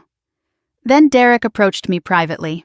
Said he needed my signature on some documents. Just a formality. Family helping family. He had that smile, you know the one. Like he was doing me a favor by letting me be involved. I know the smile. I asked to see the documents first. Wanted to understand what I was signing. Derek got defensive. Don't you trust us? Made it sound like I was being paranoid. Difficult. What did you do? I insisted. Said I wouldn't sign anything I hadn't read. Derek backed off. Said he'd figure out another solution. Nathan's jaw tightened. 3 days later, I was removed from the chat. My mother, your Aunt Patricia, stopped returning my calls. Emily told everyone I was having mental health issues and needed space. Within a month, I was a ghost. Uninvited from Thanksgiving, forgotten at Christmas. All because I asked to read a document before signing it. The pattern was so clear now. Anyone who questioned the system got eliminated. I always suspected they found someone else, Nathan continued. Someone who wouldn't ask questions. I just never knew it was you. I never signed anything either. They just took my name. Of course they did. His expression hardened. You were perfect, quiet, trusting, too busy being invisible to notice. He wasn't being cruel, he was stating facts, and he was right. Nathan slid his phone across the table. I've been collecting screenshots since they kicked me out. Anything I could get from mutual friends, overheard conversations, slips. After your message last night, the chat exploded. They're terrified. I looked at the screen. Messages from Family Core, forwarded from someone still inside. Derek. We need to get to her before the party. Offer her money. Whatever it takes. Emily. What if she's already told Grandma? Mother. She hasn't. Grandma would have called me by now. Aunt Patricia. We need a unified story. Everyone say the same thing. They were building a defense, and they were about to deploy it. The next 6 days felt like a siege. My family circled my life like wolves, each trying a different approach. They thought if they kept pushing, I'd eventually break. Apologize. Return to my place at the edge of the family photo. They didn't know that every attempt just added to my file. Day 1. Emily's tactic was gifts. A bouquet of roses delivered to my apartment. The card read, I'm sorry, let's talk. Signed with her initial and a heart. A gift basket from an expensive boutique arrived that afternoon. Thinking of you, sis. A handwritten card came in the evening mail. Whatever I did, I'm sorry. You're my sister, and I love you. I donated the roses to the hospital where I volunteered. The gift basket went to a women's shelter. The card I kept. Evidence of attempted manipulation. Nice handwriting, though. Day 2. Aunt Patricia tried guilt. My phone rang at 8 in the morning. I answered, curious what angle she'd take. Jessica, this is ridiculous. You're tearing the family apart. I'm tearing the family apart? You know what I mean. We've always been close.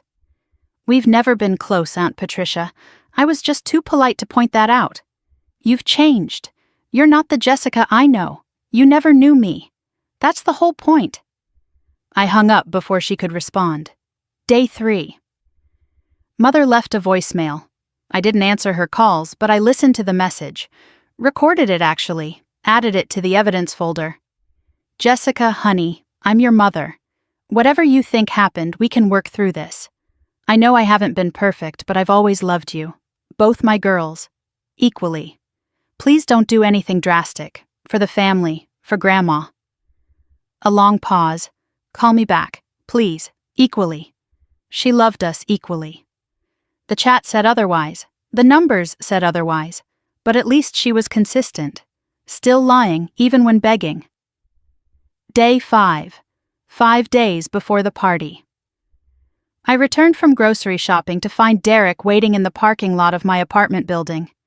Leaning against his BMW, arms crossed, trying to look casual, like ambushing someone was perfectly normal behavior.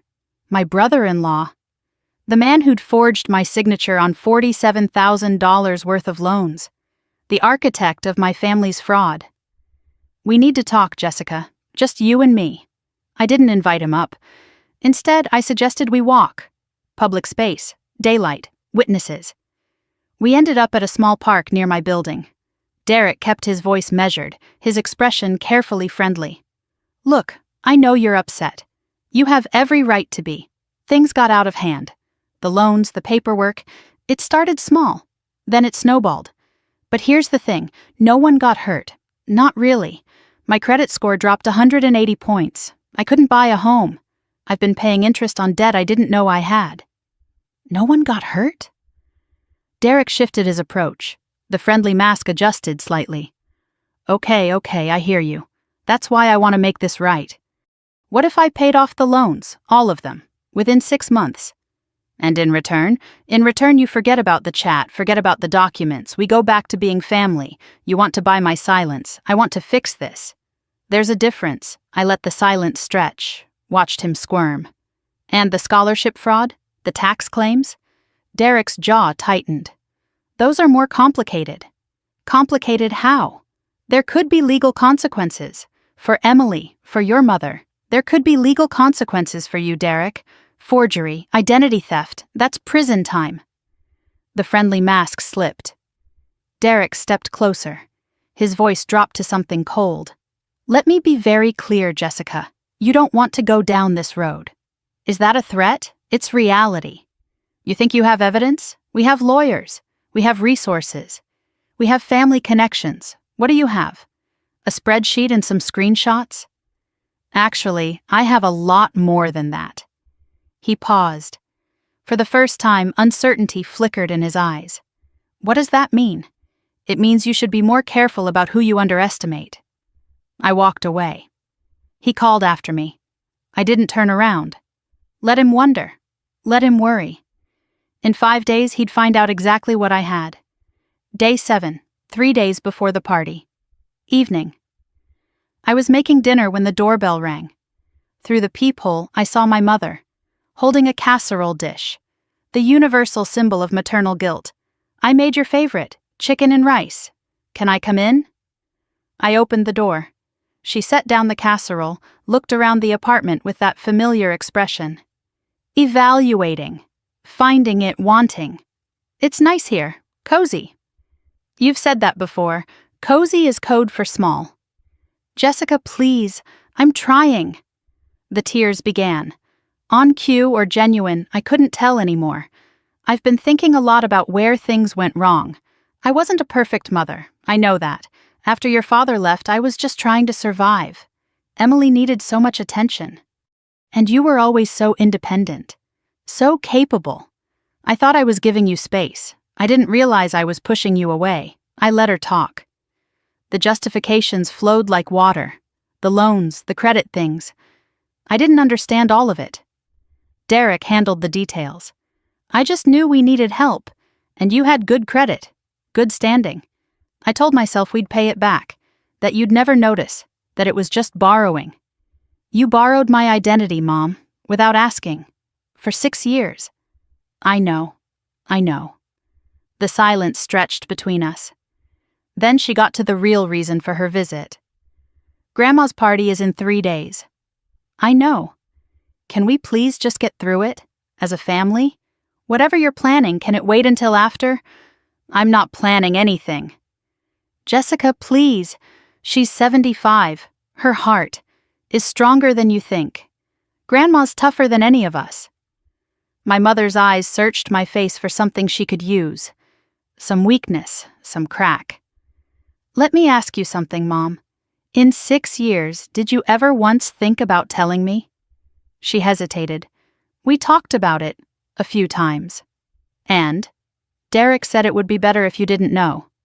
Less complicated. Derek, your son-in-law made decisions about my life and you let him. He was handling the finances, he said. He said a lot of things, Mom. Most of them were lies. She stood, gathered her purse. The casserole sat forgotten on my counter. I'm sorry, Jessica. I truly am. I believe you're sorry you got caught. I'm not sure you're sorry for what you did. That's not fair. Neither were the last 6 years. The door closed behind her. The final days passed quickly. I met with Howard Chen to confirm the legal documentation was ready. Rachel Chen finalized the formal letters that would go out after the party. Nathan agreed to attend, positioned to corroborate if needed. And Grandma. Grandma was in constant contact through Howard, orchestrating everything. I finalized my evidence package. Complete timeline of fraud spanning 6 years. Credit reports showing the damage. Chat screenshots proving knowledge and intent. Forged documents with signature analysis. The power of attorney proving systematic identity theft. Everything organized, color-coded, backed up in 3 locations. The accountant in me was satisfied. The daughter in me was still processing. 2 days before the party, my phone rang. The caller ID made me smile. "Grandma Margaret, Jessica, honey. How are you holding up?" "I'm okay, Grandma, ready." "I know you are. I've always known you were the strong one." A pause. I could hear her breathing. Steady, calm. "I'm sorry I didn't tell you sooner. About the investigation. I wanted to protect you. You did protect me, Grandma. You're the only one who ever has." She was quiet for a moment. "The party starts at 4. I'll make my speech around 7 after dinner. When I call you forward, all you need to do is stand beside me and answer my questions honestly. Can you do that?" "Yes." "One more thing. Whatever happens, whatever they say, don't let them make you feel small.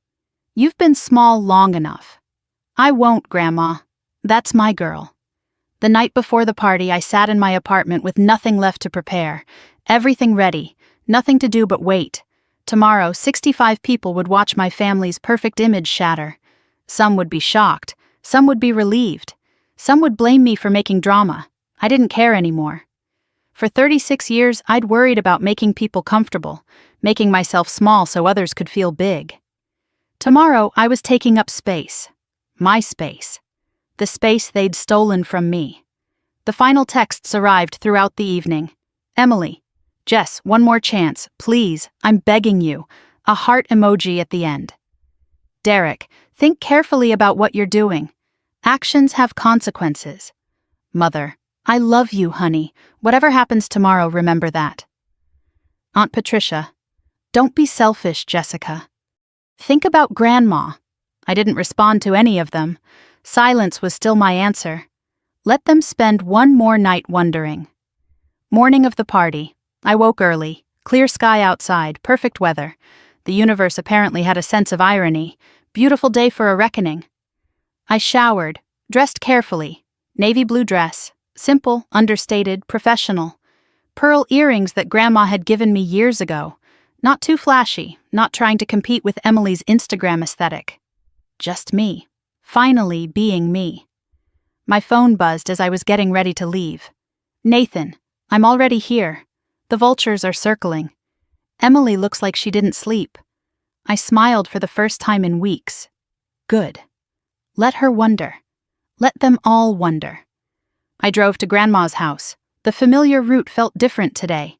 Charged with something I couldn't name, cars already lined the street, catering vans, flower delivery trucks, a photographer's equipment being unloaded.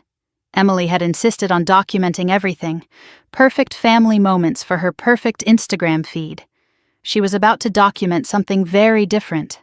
I parked, took a breath, checked my reflection in the rearview mirror. Steady eyes, calm face, 65 guests, 7 family members who'd stolen from me, 1 grandmother who'd seen everything, and 1 invisible woman about to step into the light. "You've got this," I told myself. "You've been preparing for this moment your whole life." I opened the car door. Time to stop being invisible.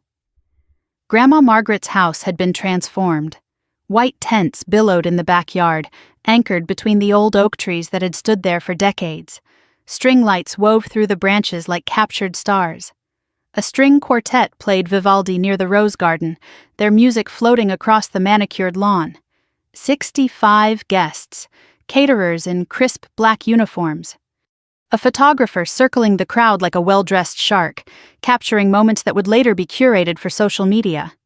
Emily had planned every detail, her Instagram aesthetic brought to life. Elegant, expensive, perfect, the perfect stage for a perfect lie. I walked through the garden gate at 4:07, fashionably late, intentionally so.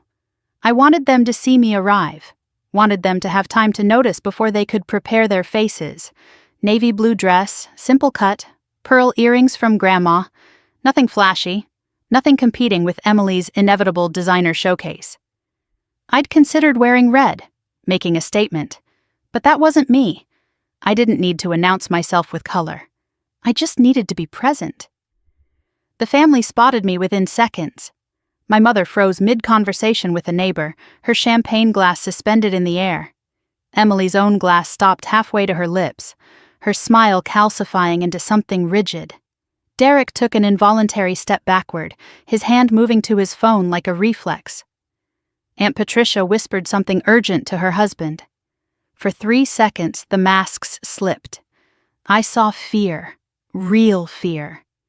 Then the performance resumed. My mother approached first, arms outstretched, smile too bright, voice pitched higher than natural. "Jessica, honey, you made it." Air kisses that didn't touch skin, the embrace that held nothing. "You look nice, very understated." Understated. Code for not as pretty as Emily. Some things never change. "Thanks, Mom." "You look stressed." Her smile faltered for just a moment before she recovered, steering me toward the drink station with practiced hostess movements. I found my seat eventually. Elegant place cards marked each table, calligraphy perfect, cream cardstock with gold edges. Emily's touch, no doubt. Head table. Grandma's place of honor, flanked by Mother, Emily, Derek, Aunt Patricia. Second table, close family friends, important neighbors. People whose opinions mattered for social standing. Third table, extended relatives, cousins who'd traveled from out of state. I finally found my name. Table 7, back corner. Next to the catering station where servers would be constantly passing with trays and dirty dishes. My tablemates told their own story. Great Uncle Harold, 92 years old, mostly deaf.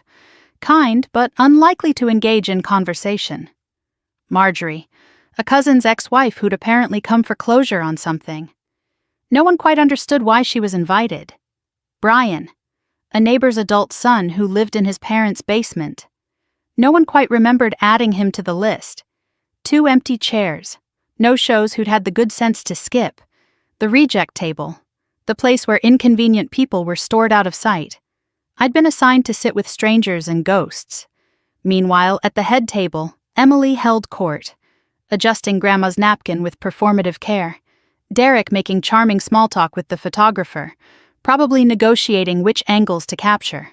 Mother accepting compliments about her beautiful family from guests who didn't know any better. From where I sat, I had a perfect view of the performance.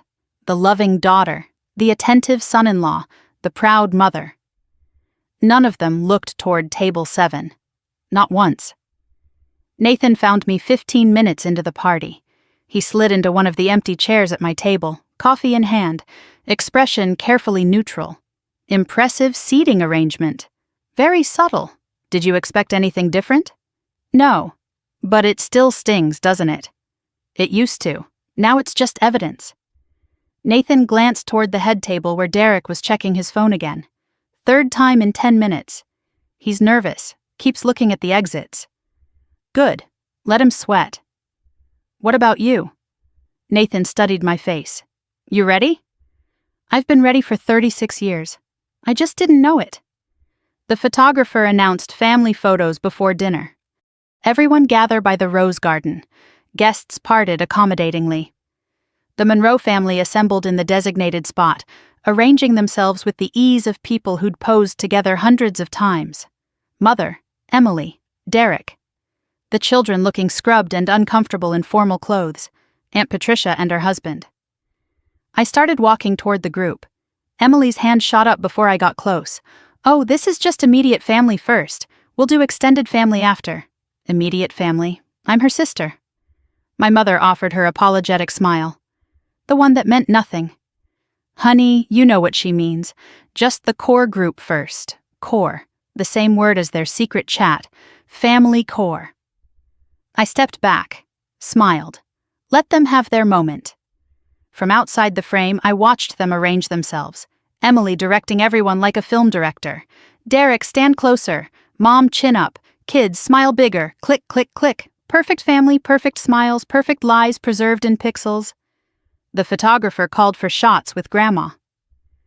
Margaret walked slowly but steadily from her chair, assisted by a silver-haired man I recognized. Howard Chen.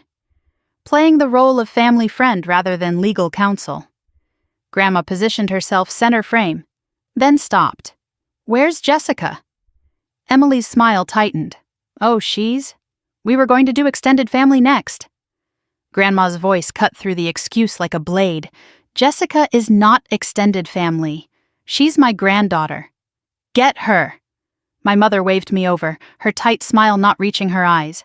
I walked into the frame. Grandma took my hand, pulled me close to her side. Right here, next to me. Emily's jaw tightened visibly. Derek's eye twitched. Mother's smile became something closer to a grimace.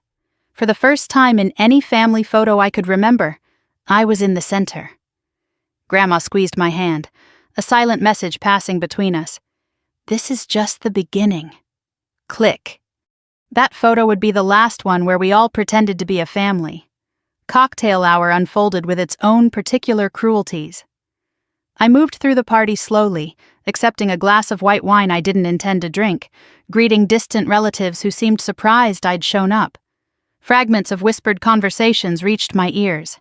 My mother to a neighbor, voice carrying just enough to be overheard.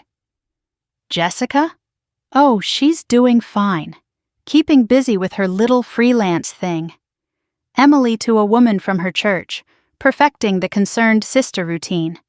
My sister's very independent, lives alone, works from home.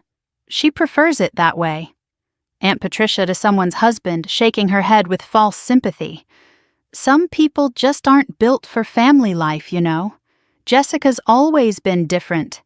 The whisper campaign in action, shaping perceptions before anyone could form their own. Well-meaning guests approached me throughout the hour. So what do you do, dear? As if we hadn't met at a dozen previous gatherings. Are you seeing anyone special? The question that defined a woman's worth in their eyes. Your sister's done so well for herself. You must be proud, as if Emily's success diminished my own. I understand you help out with your grandmother.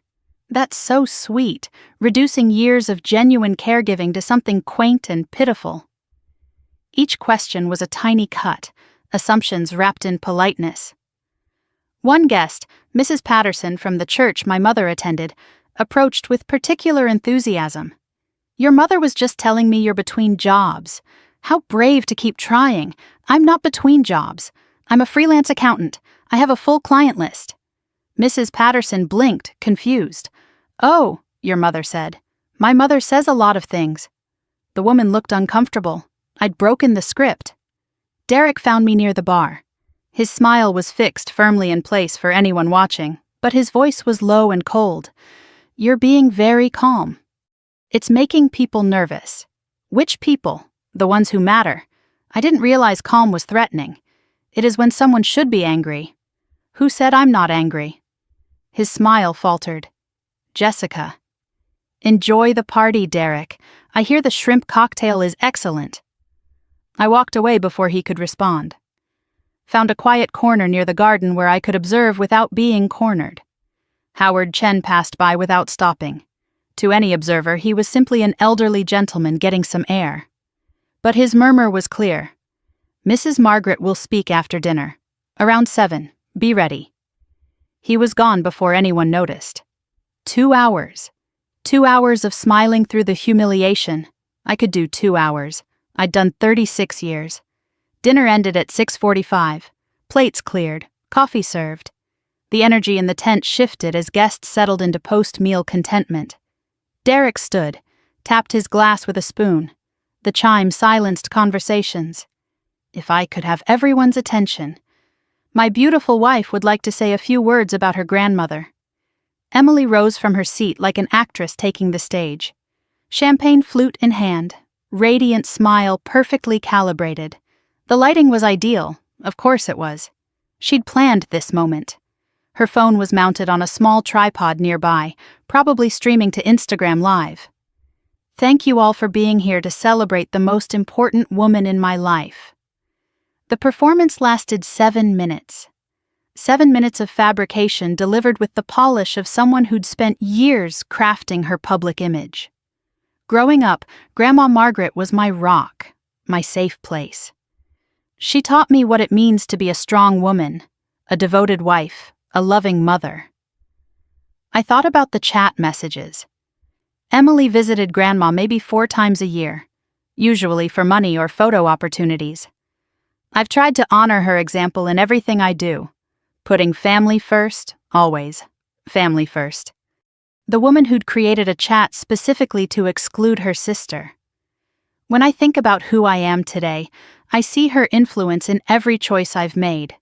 Choices like forging my signature, stealing my credit, lying on federal applications. The specific lies kept coming. I remember spending every Sunday at her house, helping with the garden. I spent every Sunday at Grandma's house. Emily showed up for holidays and birthdays. She calls me for advice now, can you believe it? Her little Emily, all grown up. Grandma had Howard Chen for advice. She called me for everything else. I've been so blessed to be the one she leans on in her golden years. I'd driven every medical appointment for the last 5 years. Emily had sent flowers once. Family is everything to me. Everything. Her family didn't include me. 6 years of messages proved that. The audience was enchanted, dabbing eyes, murmured appreciation. What a devoted granddaughter. Emily's such a blessing to that family. My mother beamed with pride from the head table. Derek recorded everything on his phone. Aunt Patricia nodded along like she was in church. The room was enchanted. The performance was flawless. But I saw what they couldn't. Grandma Margaret's face. Polite smile fixed in place. But her eyes were sharp, watchful, cold. Howard Chen standing near the back exit, positioned for quick access to the front. Nathan catching my eye from across the room, his expression carefully neutral. Emily finished to applause. Standing ovation from the head table. She soaked it in, her moment, her narrative. She had no idea it was about to be her last. The handoff came smoothly. And now, Emily said, I believe Grandma has something she'd like to say. She expected a tearful thank you, a passing of the torch from one generation to the next. Grandma rose slowly. Howard moved to assist her, helping her walk to where Emily stood with the microphone. Thank you, Emily. Grandma's voice was steady, measured. That was quite a speech. A pause. The room waited for the grateful response. I also have some things to share, about family, about truth. Emily's smile flickered, just for a moment, a crack in the facade. But I saw it, fear, creeping in at the edges. The air in the tent changed, like the moment before a thunderstorm when the pressure drops and everything goes still. Grandma didn't sit back down after taking the microphone. Howard Chen moved closer to the front, positioning himself within easy reach. Nathan shifted his position, now standing near the head table. Something was wrong. The guilty parties felt it even if they couldn't name it. Emily tried to catch Derek's eye, but he was staring at Grandma with growing unease. Mother's hand trembled against her coffee cup. Aunt Patricia whispered urgently to her husband. They sensed it. Something they couldn't control, something that wasn't in the script. I stood. Left table 7 for the last time. Moved toward the front of the tent, slowly, casually.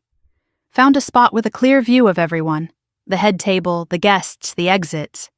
I wasn't hiding anymore. I wasn't in the back corner waiting to be forgotten. Whatever happened next, I would see it all. Grandma cleared her throat. 75 years. That's a lot of living. A lot of watching. Her voice carried across the silent tent. You learn things when you've been around that long. You see patterns. You learn who shows up, and who just talks about showing up. Dead silence. No one moved.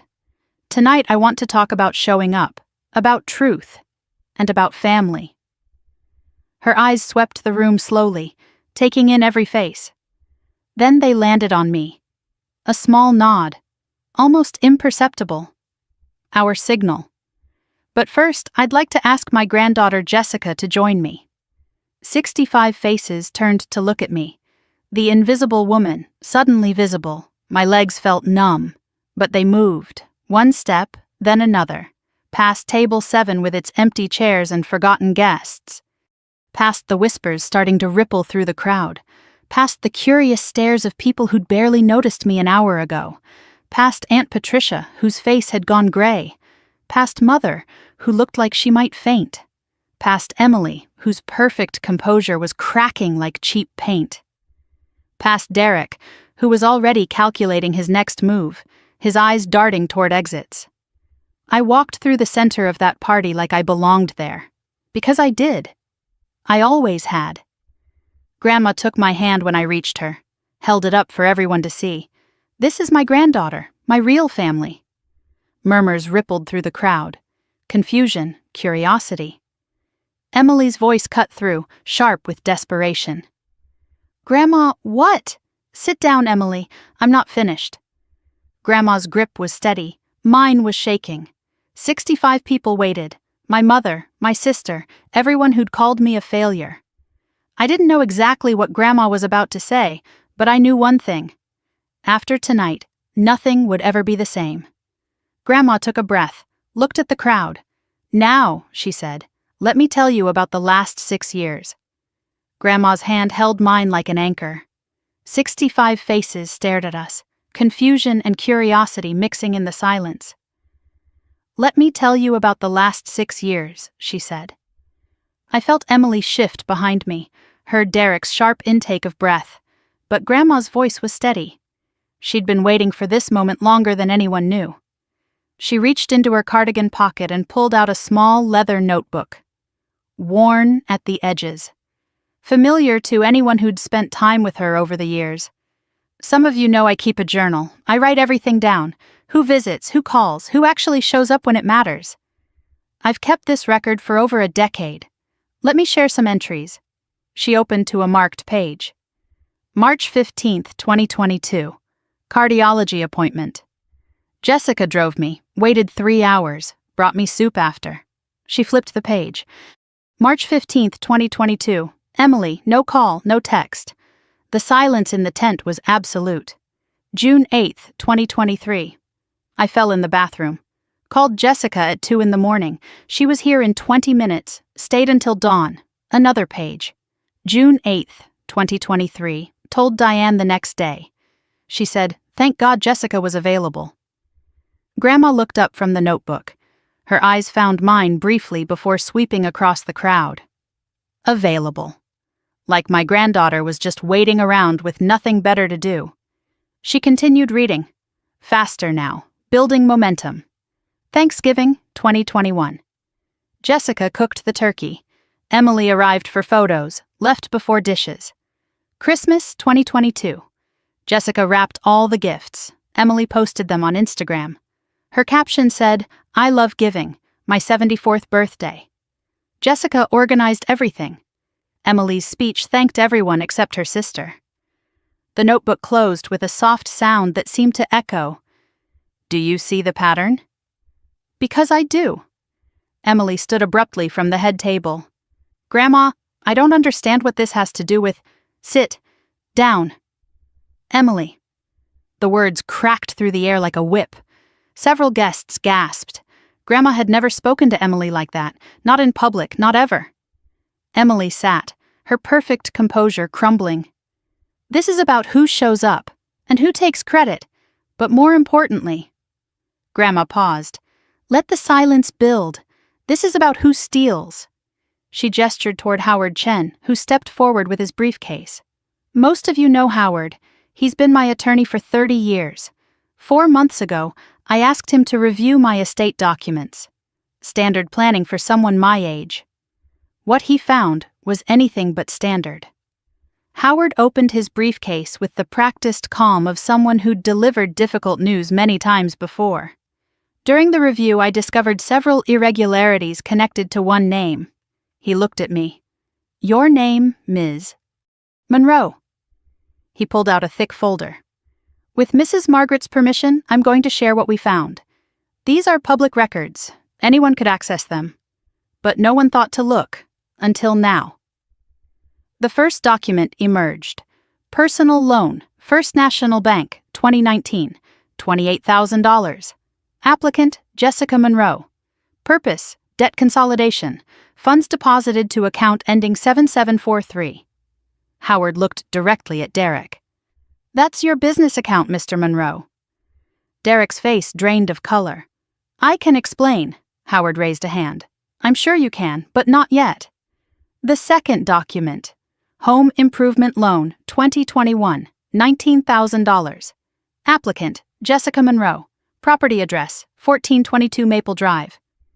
His eyes moved to my mother. That's your home, Mrs. Monroe. My mother's voice came out strangled. The kitchen. Derek said it was a family loan that Jessica knew nothing about. Howard held up another document. His voice remained calm, but the words landed like stones. And then there's this. A power of attorney, dated 2020. Granting Derek Monroe full authority to conduct financial transactions on behalf of Jessica Monroe. He looked at me. The room looked at me. Jessica, did you sign this document? I found my voice. No, I've never seen it before. That's because it's a forgery. The signature doesn't match any verified sample we have on file. Derek stood abruptly, chair scraping against the floor. This is ridiculous. I'm not going to. Mr. Monroe, Howard's voice cut through the protest. I'd suggest you sit down. The evidence is quite comprehensive. Grandma took over again, her voice steady but sharp. 2022 tax filing.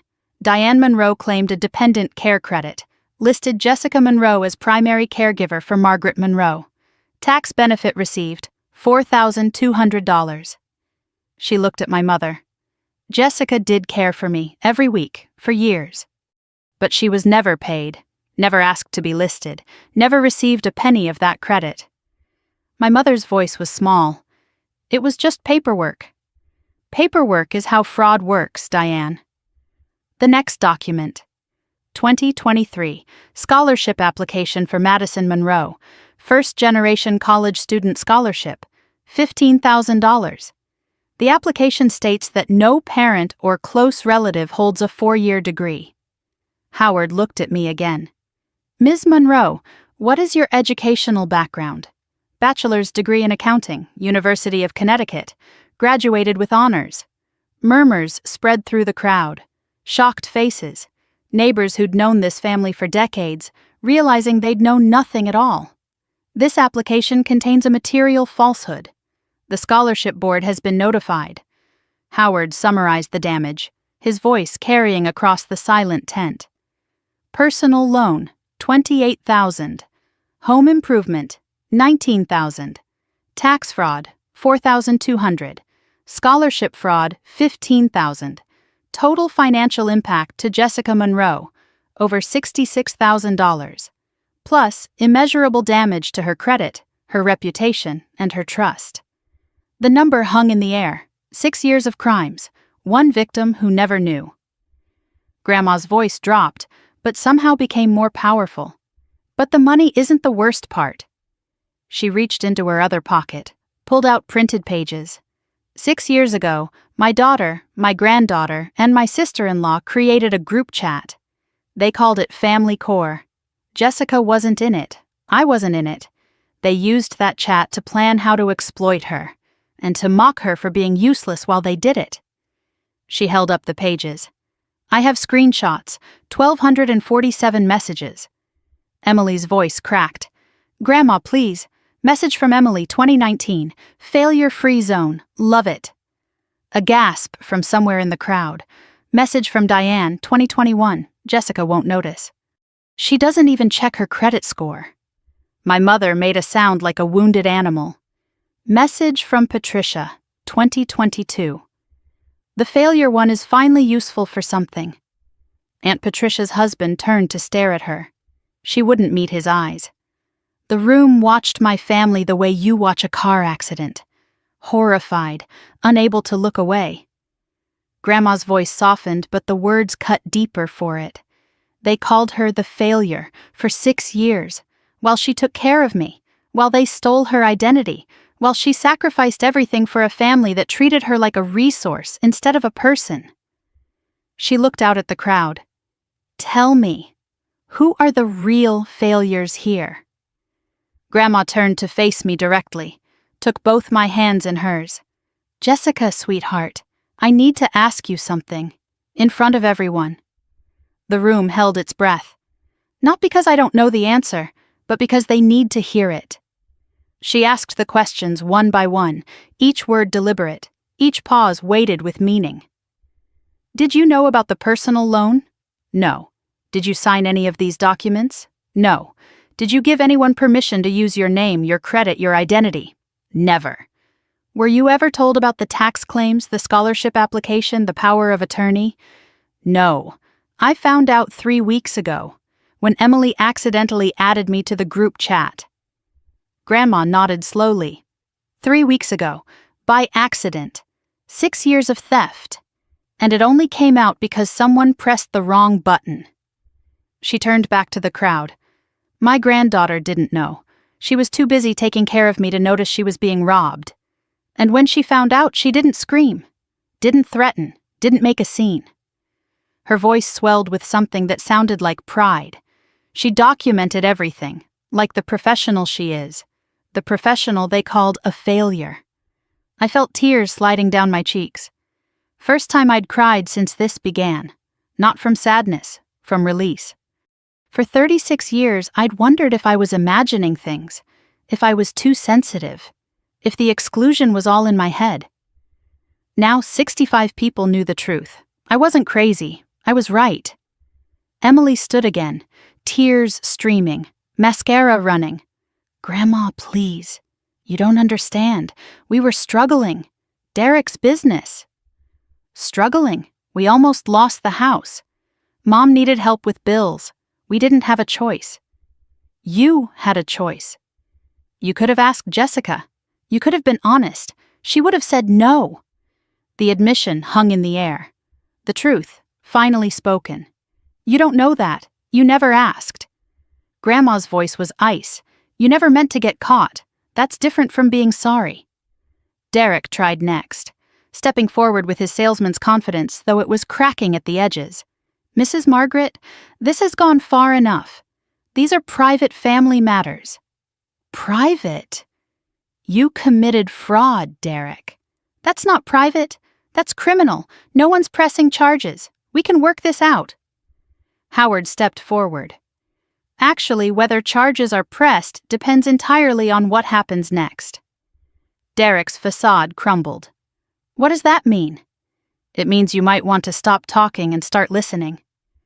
My mother hadn't spoken since the tax fraud was revealed. She sat at the head table staring at nothing. When she finally looked at me, really looked at me, something in her face collapsed. I'm so sorry, honey. I didn't think. You didn't think I'd find out. I didn't think about you at all. That's the truth. The admission landed like a bomb. The most honest thing she'd said in years. I was so focused on Emily, on what she needed, on keeping up appearances. You were always so capable, so independent. I told myself you didn't need me. I needed you, Mom. I needed you to be my mother, not just Emily's. She sobbed, no words left. Nothing that could fix what she'd broken. Movement near the edge of the tent. Aunt Patricia quietly gathering her purse. Moving toward the exit. Patricia. Grandma's voice stopped her cold. Sit.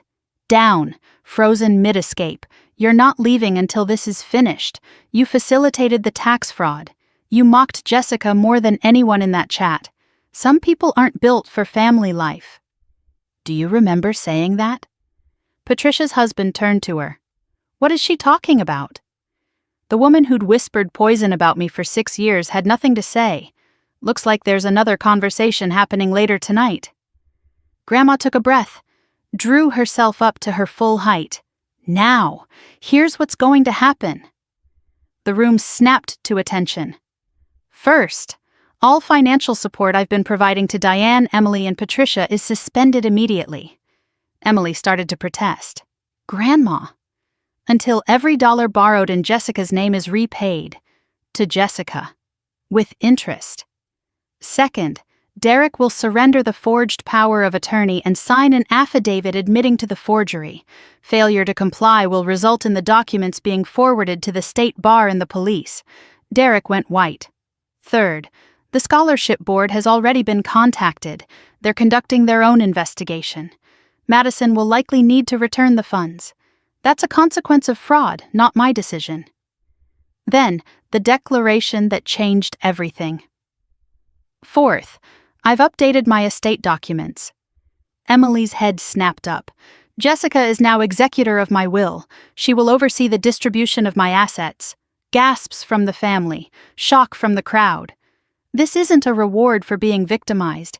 It's recognition of who she is. For 10 years, Jessica has cared for me without asking for anything. She's the only person in this family I trust with my legacy. Grandma turned to me one final time. And finally, on behalf of this family, I apologize. You deserved better, sweetheart. You always deserved better. I'm sorry I didn't act sooner. I wanted to be sure. And I wanted witnesses. She gestured at the silent crowd. Now everyone knows. The failure was the one holding this family together. No more hiding, no more lies. The tent was silent. 65 people processing what they'd witnessed. Emily sobbed quietly at the head table. Derek stared at nothing, calculating escape routes that no longer existed. Mother looked like she'd aged 10 years in 20 minutes. The perfect family portrait, shattered in the span of a single speech. Grandma squeezed my hand. Is there anything you'd like to say, sweetheart? I looked at the crowd, at my family, at the wreckage of everything I'd once wanted to belong to. I don't have a speech prepared. I'm not like Emily. A few nervous laughs from the crowd. But I want to say one thing. I'm not here for revenge. I'm not here to destroy anyone. I just want the truth acknowledged, and my name cleared. I looked at each of them in turn. Emily, Mother, Derek, Patricia. From today forward, my identity is my own. My credit is my own. My life is my own. I wish you all well. I genuinely do. I straightened my spine. But I will never again be your safety net. Your scapegoat, your failure. I'm done carrying weight that isn't mine. Grandma smiled, squeezed my hand one more time. That's my girl, she whispered. I looked at Emily, at my mother, at Derek, all crumbling under the weight of their own choices. For 6 years they'd called me the failure. Now the whole town knew who the real failures were, and I could finally breathe. For 30 seconds after I finished speaking, no one moved. The tent held its breath. 65 people frozen in a tableau of shock and discomfort. Then, like a spell breaking, everything happened at once. Guests began gathering their things, quickly, awkwardly. No one wanted to be the last one at the scene of a family's destruction. Mrs. Patterson from church hurried past without making eye contact, the same woman who'd told me hours ago how brave I was to keep trying. Business associates shook Howard's hand on their way out, carefully avoiding the head table entirely. Neighbors who'd known the Monroe family for decades suddenly became strangers, their polite smiles replaced by the tight expressions of people who'd witnessed something they couldn't unsee. They moved like people fleeing a fire, polite but urgent. No one wanted to be associated with what they'd just witnessed. Within 15 minutes, the tent that had held 65 celebrating guests held only the wreckage. Overturned chairs, abandoned plates. The string quartet had stopped playing long ago, their instruments packed and gone. Emily remained at the head table, still seated. Mascara streaked down her cheeks, frozen in a way I'd never seen from my always performing sister. Derek stood apart from everyone, phone in hand, already calculating. His eyes moved from exit to exit like a cornered animal mapping escape routes. Mother had collapsed in her chair, staring at nothing. The woman who'd spent her life building social standing had just watched it evaporate in 25 minutes. Aunt Patricia was cornered by her husband, their whispered argument growing louder by the minute. His face was a mask of betrayal. Hers was crumbling under questions she couldn't answer. Nathan stood near the garden entrance, watching. Ready. Howard Chen organized documents calmly, as if this were any other Tuesday. And Grandma still held my hand. An hour ago, this tent was full of laughter and champagne and celebration. Emily had wanted to document everything for Instagram.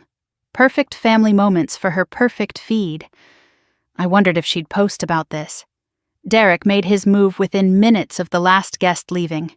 He approached where Grandma and I stood, straightening his jacket, adopting his reasonable businessman face. The one that had fooled clients and family members for years.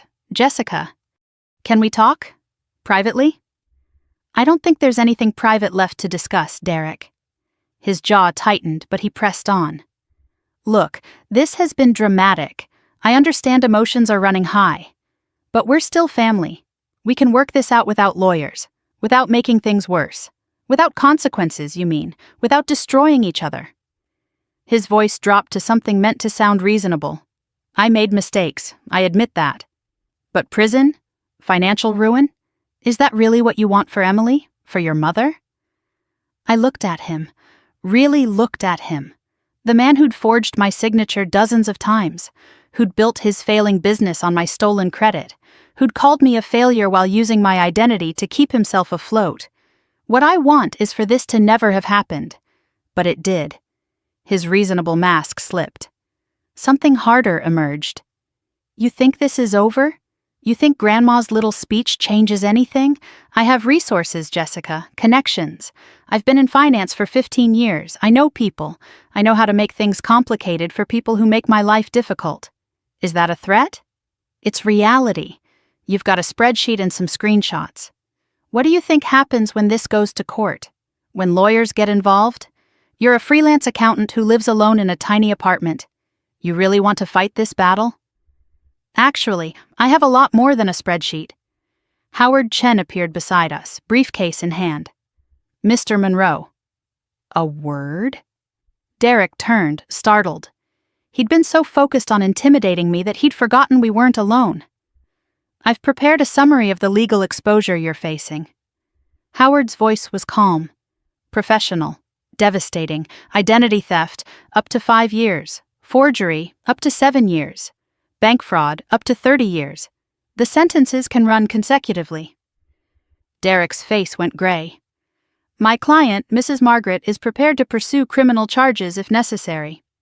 However, she's also prepared to offer an alternative. Howard opened his briefcase, pulled out a document. This is a settlement agreement. Sign it, and criminal charges will not be pursued. Refuse, and these documents go to the district attorney Monday morning. He read the terms aloud, voice carrying across the nearly empty tent. 1. Full repayment of all loans taken in Jessica Monroe's name, $47,000, plus accrued interest. Timeline, 18 months. 2. Surrender of the forged power of attorney and signed confession of forgery. 3. Written letters to the Scholarship Board and IRS admitting to fraudulent applications. 4. No contact with Jessica Monroe unless initiated by her. 5.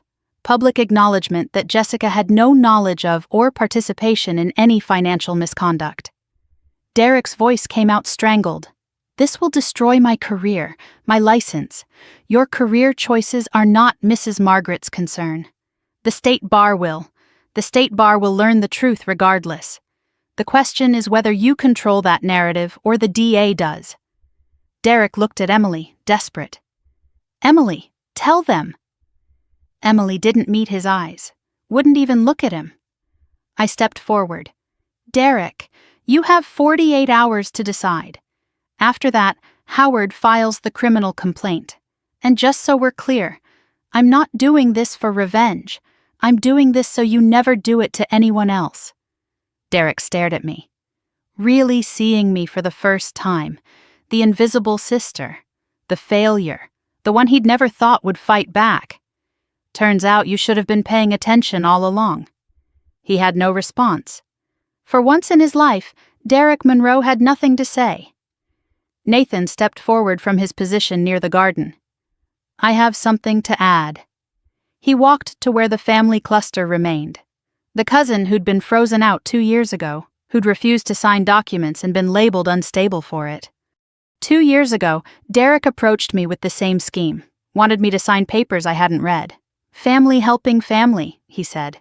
When I refused, I was removed from the family chat. Uninvited from holidays. My own mother told everyone I was having mental health issues. He looked at Aunt Patricia, who couldn't meet his eyes. I wasn't unstable, I just wouldn't be stolen from. The pattern was clear now, undeniable. Jessica wasn't your first choice. I was. When I said no, you found someone who wouldn't ask questions. Someone you'd already trained to be invisible, to accept whatever you gave her. Nathan turned to me. I'm sorry I didn't warn you. I didn't know they'd actually gone through with it. You couldn't have known. I should have tried harder.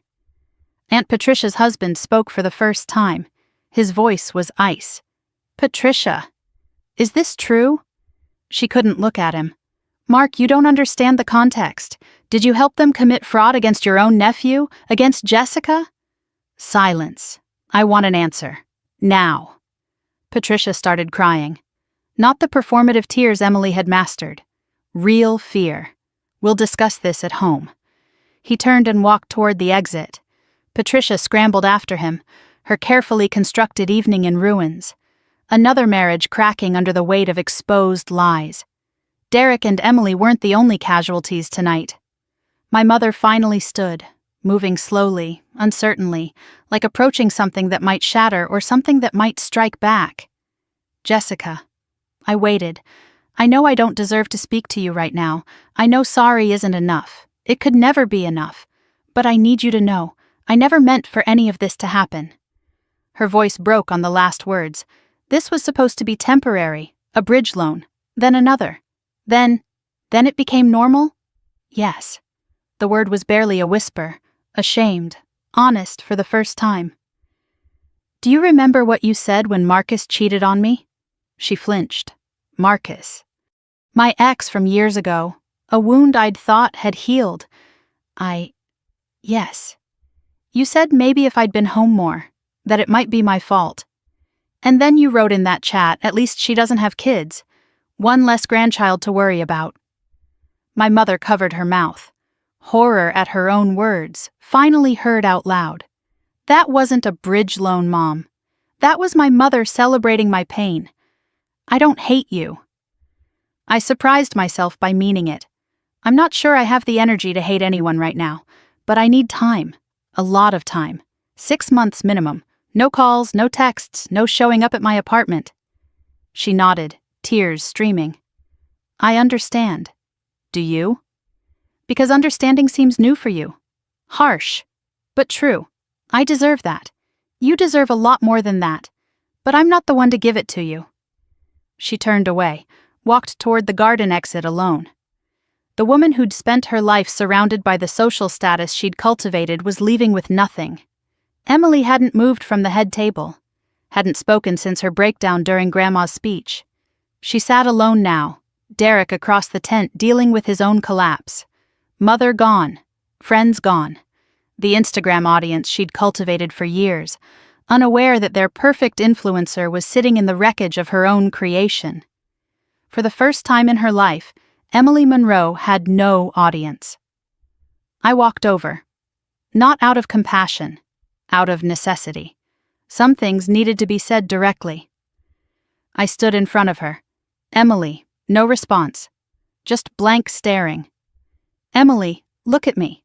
Slowly, her eyes focused, red-rimmed. Mascara destroyed. The perfect face she showed the world stripped down to something raw and unfamiliar. I'm not going to give you a speech about what you did. Grandma already covered it. Howard has the documents. But I need you to understand one thing. She waited. We're done, not paused. Done. Her lip trembled. Jess, we're sisters. We share DNA. That's not the same thing. Sisters don't steal. Sisters don't mock. Sisters don't bet on each other's failures. You had 6 years to be my sister. You chose to be my exploiter. That choice has consequences. Emily's voice came out as a whisper. I didn't think you'd ever find out. I know. That's what makes it worse. If you thought I'd find out, you wouldn't have done it. Which means the only thing stopping you was fear of getting caught. Not love, not loyalty, not conscience. Just the belief that I was too stupid to notice. She had no answer. Goodbye, Emily. I walked away. Didn't look back. There was nothing left to see. Grandma waited by the garden gate. Howard beside her. The tent behind us nearly empty now, just catering staff beginning the cleanup. String lights still twinkling absurdly, as if the party was still happening somewhere in a parallel universe where none of this had occurred. Ready to go, sweetheart? I took Grandma's arm. We walked through the garden together, past the rose bushes she'd tended for 40 years, past the spot where Emily had posed for photos hours ago, past the chairs where guests had applauded lies they'd believed. Grandma? Yes, honey. Thank you for believing me, for doing all of this. You would have done the same for me. I would have. But I don't know if I could have done it this well. She laughed softly. The first light sound I'd heard all evening. 75 years of practice, sweetheart. You'll get there. At my car, she squeezed my hand one more time. Go home, rest. This was a lot. What about you? Howard's driving me. We have paperwork to file. Even at your own birthday party, you're working. That's how things get done, honey. That's how things change. I drove home through Connecticut roads, dark and quiet. Radio off, window cracked, cool night air filling the car. 3 hours ago, I'd walked into that party as the invisible sister. The failure, the one assigned to table 7 with the rejects and the ghosts. Now I was driving home as something else entirely. The vindicated one, the survivor, the woman who'd finally stopped being invisible. I thought I'd feel triumphant, victorious. Instead, I felt tired, sad, relieved. It's a strange thing watching your family crumble, even when they deserved it, even when it was necessary, even when every exposed lie was one they'd chosen to tell. Something still breaks inside you. My phone buzzed as I parked at my apartment. Text from Nathan. You okay? I typed back. I will be. His response came quickly. Coffee tomorrow, non-family members only. Despite everything, I smiled. Deal. I climbed the stairs to my apartment, small, quiet, mine. The same apartment they'd mocked for years. Cozy, practical. The failure's tiny kingdom. But tonight it felt different. Not small. Cozy, not lonely, peaceful. Not a consolation prize for an unsuccessful life. A sanctuary I'd built myself. I'd lost something tonight. The illusion of family. The hope that they might change. The fantasy that if I just tried hard enough, loved hard enough, sacrificed enough, they'd finally see me. But I'd gained something too. Myself. Finally, completely myself. I set down my bag, poured a glass of water, stood at the window looking out at the night. 65 guests had witnessed the truth. 4 family members faced consequences they'd never imagined. One grandmother had orchestrated the most dramatic birthday party in Connecticut history, and one invisible woman had finally stepped into the light. They'd called me the failure for 6 years. Now I was the only one still standing. And for the first time in 36 years, that was enough. The fallout came in waves. I watched from a distance, the way you watch a storm you've survived. Safe inside, dry, but still feeling the thunder in your bones. The first wave hit within 48 hours. Howard called Monday morning. His voice carried the calm satisfaction of a lawyer who'd just won without going to court. Derek signed. All terms accepted. Repayment plan in place. Confession of forgery documented. Letters to the scholarship board and IRS drafted and ready to send. He didn't even negotiate? His lawyer advised him to take the deal and be grateful. Apparently, when Howard outlined the criminal exposure, Derek turned white and asked where to sign. The man who'd threatened me with his resources and connections had folded in less than 2 days. Funny how quickly power evaporates when it's built on fraud. The practical impact was significant. $47,000 would be repaid over 18 months, with interest.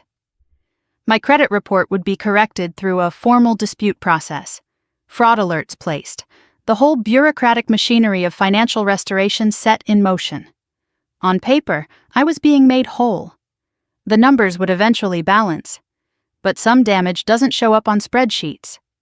The second wave was social media. Someone from the party had talked. Of course they had. 65 people witnessed the most dramatic family implosion in Connecticut suburb history. The only surprise was that it took until Tuesday for the whispers to reach the internet. A local Facebook group lit up first. "Anyone hear what happened at the Margaret Monroe party?" Comments exploded beneath the post. Fragments of truth mixed with speculation. Someone's cousin had been there. Someone else's neighbor had heard from the caterer. The story was spreading, and Emily was about to learn what it felt like to be talked about behind her back.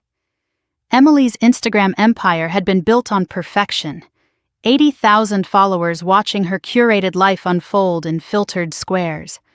Smoothie bowls and family moments, gratitude captions and sponsored content. The momfluencer dream, monetized and polished. The comments started appearing under her most recent post, a photo of her kitchen, ironically. The same kitchen financed by my stolen credit. Is this the woman who stole her sister's identity? Wait, is this the fraud family I've been hearing about? Unfollowing. Can't support people who treat family like that. Her whole feed is lies. Makes sense now. The comments multiplied like a virus. Every old post suddenly had a new audience. People scrolling back through years of content with fresh eyes, seeing the carefully constructed facade for what it was. I watched the descent from a distance. Day 1. Comments disabled on new posts. Day 3. Account went private. Day 5. Bio changed to taking a break for mental health with a prayer hands emoji. Day 7. Account deactivated entirely. 80,000 followers gone. Not because she lost them, because she ran from them. The woman who'd documented everything suddenly had nothing to show. Nathan forwarded me an email he'd seen circulating. A brand partner's official statement. "We're terminating our relationship with Emily Monroe effective immediately. Recent revelations are inconsistent with our company values." 2 other sponsorships pulled within the week. Her Instagram income, which Derek had been counting on to help with their financial problems, evaporated overnight. The perfect family brand was officially worthless. Emily's final public post before deactivation was a screenshot Nathan captured. "I'm stepping away from social media to focus on healing and growth. I've made mistakes. I'm working on becoming a better person. Thank you for understanding." A pink heart emoji at the end. Healing and growth. The same words she'd used to mock me in the chat for years. I wondered if she even knew what they meant, or if it was just another performance, this time for an audience of 1. My mother's collapse was quieter, but no less complete. Word travels fast in Connecticut suburbs. By the end of the first week, everyone knew something, not the full story, just enough to form opinions. And opinions in small towns become verdicts. The book club she'd attended for 12 years sent a polite email. "We think it's best if you take a break, Diane. Give things time to settle." The garden committee she'd chaired suddenly found themselves at capacity for new projects. Sunday brunch invitations stopped arriving. Church was the hardest. People who'd hugged her for decades now nodded politely and moved away. No one wanted to sit in her pew. No one wanted to be associated with the family that had been publicly exposed. She'd spent her whole life building social standing. It took 1 week to lose it all. Nathan called me with updates from Aunt Patricia's side of the disaster. "My mom said your mother called her crying last night." "Patricia? They're still talking?" "Barely. Patricia's dealing with her own problems." Mark moved into a hotel. The whole family infrastructure was collapsing. Not just reputations, marriages, friendships, everything built on the shared secret of what they'd done to me. I'd be lying if I said I didn't feel some satisfaction. A small dark part of me that had waited 36 years to see karma arrive. But mostly I felt tired and sad. These were still people I'd loved, still the family I'd tried so hard to belong to. Watching them suffer wasn't victory, it was just consequence. And consequences, even deserved ones, are heavy to witness. 3 weeks after the party, a letter arrived. My mother's stationery, her handwriting on the envelope. I didn't open it. Not yet. Some things need time before you're ready to face them. I put it in a drawer, beside the settlement documents and the screenshots and Howard's legal summaries. My family, reduced to a filing system. The legal aftermath unfolded with its own bureaucratic rhythm. The scholarship board launched a formal investigation. Madison, Emily's 17-year-old daughter, my niece, was notified that her first-generation scholarship was under review. I felt bad for her. She was old enough to understand what her parents had done, young enough for it to still shape her. She hadn't chosen this family any more than I had. The outcome came 3 weeks after the party. Scholarship revoked, full repayment demanded. $15,000 her parents would now need to find from somewhere. Madison's college admission remained valid, but the financial aid was gone. Emily and Derek would have to pay full tuition now. With their house already leveraged and Derek's income uncertain, I didn't know how they'd manage. The perfect family was learning what real financial struggle looked like. Derek's professional fallout was still developing. The state licensing board had been notified of the forgery through official channels. An investigation was pending. His financial advisor license, the foundation of his career, the credential he'd used to make his fraud look legitimate, was in jeopardy. The man who'd built my family's fraud had finally built something for himself. A case file. Rachel Chen called with updates on my situation. Your credit restoration is processing. Should see significant improvement within 60 days. The fraud alerts are in place. No one can open accounts in your name without direct verification. And Derek's first payment arrived yesterday. Right on schedule. He's actually paying? He's scared. Scared people pay their debts. For the first time in 6 years, my financial future was actually mine. I know some of you listening to this have been through something similar. Maybe not the exact same situation. But that feeling. Being the outsider in your own family. The one who gives but never receives. The one they talk about but never talk to. If you've ever wondered whether you were imagining things, you weren't. If you've ever felt crazy for sensing something was wrong, you're not crazy. If you've ever been told you're too sensitive for noticing how you're treated, sensitivity isn't the problem. Their behavior is. Sometimes the patterns are obvious. Sometimes they're subtle. Sometimes you spend years questioning your own perception because the people hurting you insist they're not. But you know. Deep down, you always know. Drop a comment if this story resonates. Share your experience if you feel comfortable. You're not alone. There are more of us than they want us to believe. And sometimes just knowing someone else understands is the first step towards seeing yourself clearly. But I'm getting ahead of myself. Let me finish telling you mine. Because the aftermath wasn't just about watching them fall, it was about figuring out how to stand on my own. The unexpected allies emerged slowly. Nathan became a regular presence. Coffee twice a week, sometimes dinner. We didn't talk about the family much. We talked about everything else. Movies we'd missed, books we were reading. The weird satisfaction of grocery shopping alone at 11 at night. It was the first family relationship I'd ever had that wasn't about obligation. Others reached out too. Cousin Amy, one of the quiet ones I'd barely spoken to over the years. I wasn't in the chat, she wrote, but I should have noticed something was wrong. I'm sorry. Great Aunt Martha called. Your grandmother told me everything. I'm proud of you, girl. Don't let anyone tell you otherwise. Even Mrs. Patterson from church, the one who'd hurried past me at the party without eye contact, sent a card. I judged too quickly. Please forgive me. Not everyone, but enough. Enough to remind me that family isn't always blood. The unexpected message came 4 weeks after the party. An email from Madison, my niece, the 17-year-old whose scholarship had been revoked because of her parents' fraud. Subject line: I'm sorry. Aunt Jessica, I know this is weird, but I wanted you to know. I didn't know what my parents were doing. I just found out why my scholarship was taken away. I'm not asking for anything. I just wanted to say, I'm sorry. And I think what they did to you was wrong. You're the only one in this family who ever seemed real. I hope you're okay. She was 17, already seeing clearer than her parents ever had. I wrote back, just a few lines. Madison, thank you. This wasn't your fault. You didn't choose your parents any more than I chose mine. If you ever need someone to talk to, I'm here. No strings attached. I wasn't sure I could forgive Emily.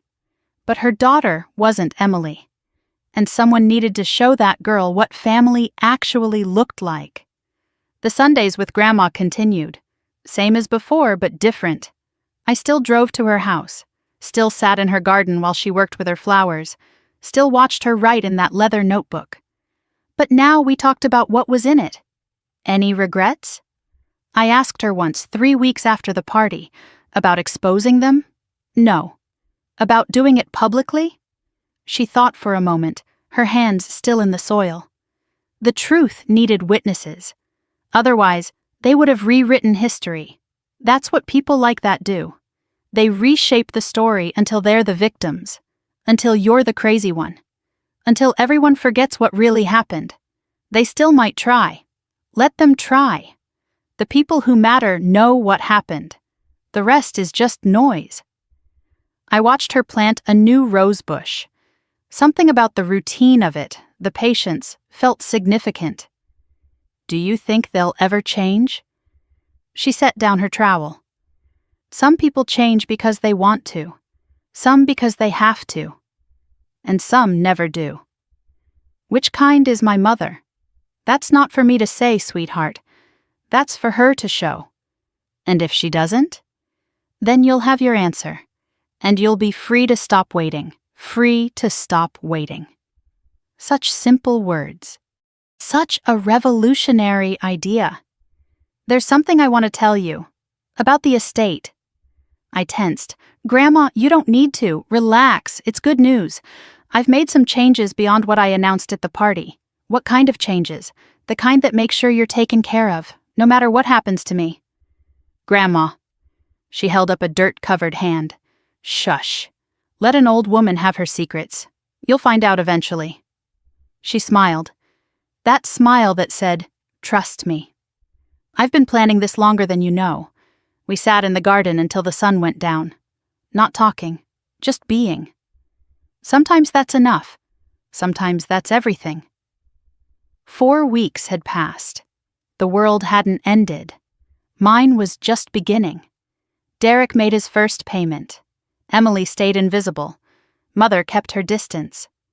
And I went back to my life. The one they'd always mocked. Client calls in the morning, spreadsheets in the afternoon, coffee with Nathan on Tuesdays, Sundays with Grandma, dinner standing over the sink because some habits don't change. It was small, quiet, mine. And for the first time, I wasn't apologizing for any of it. The letter from my mother still sat in that drawer, unopened.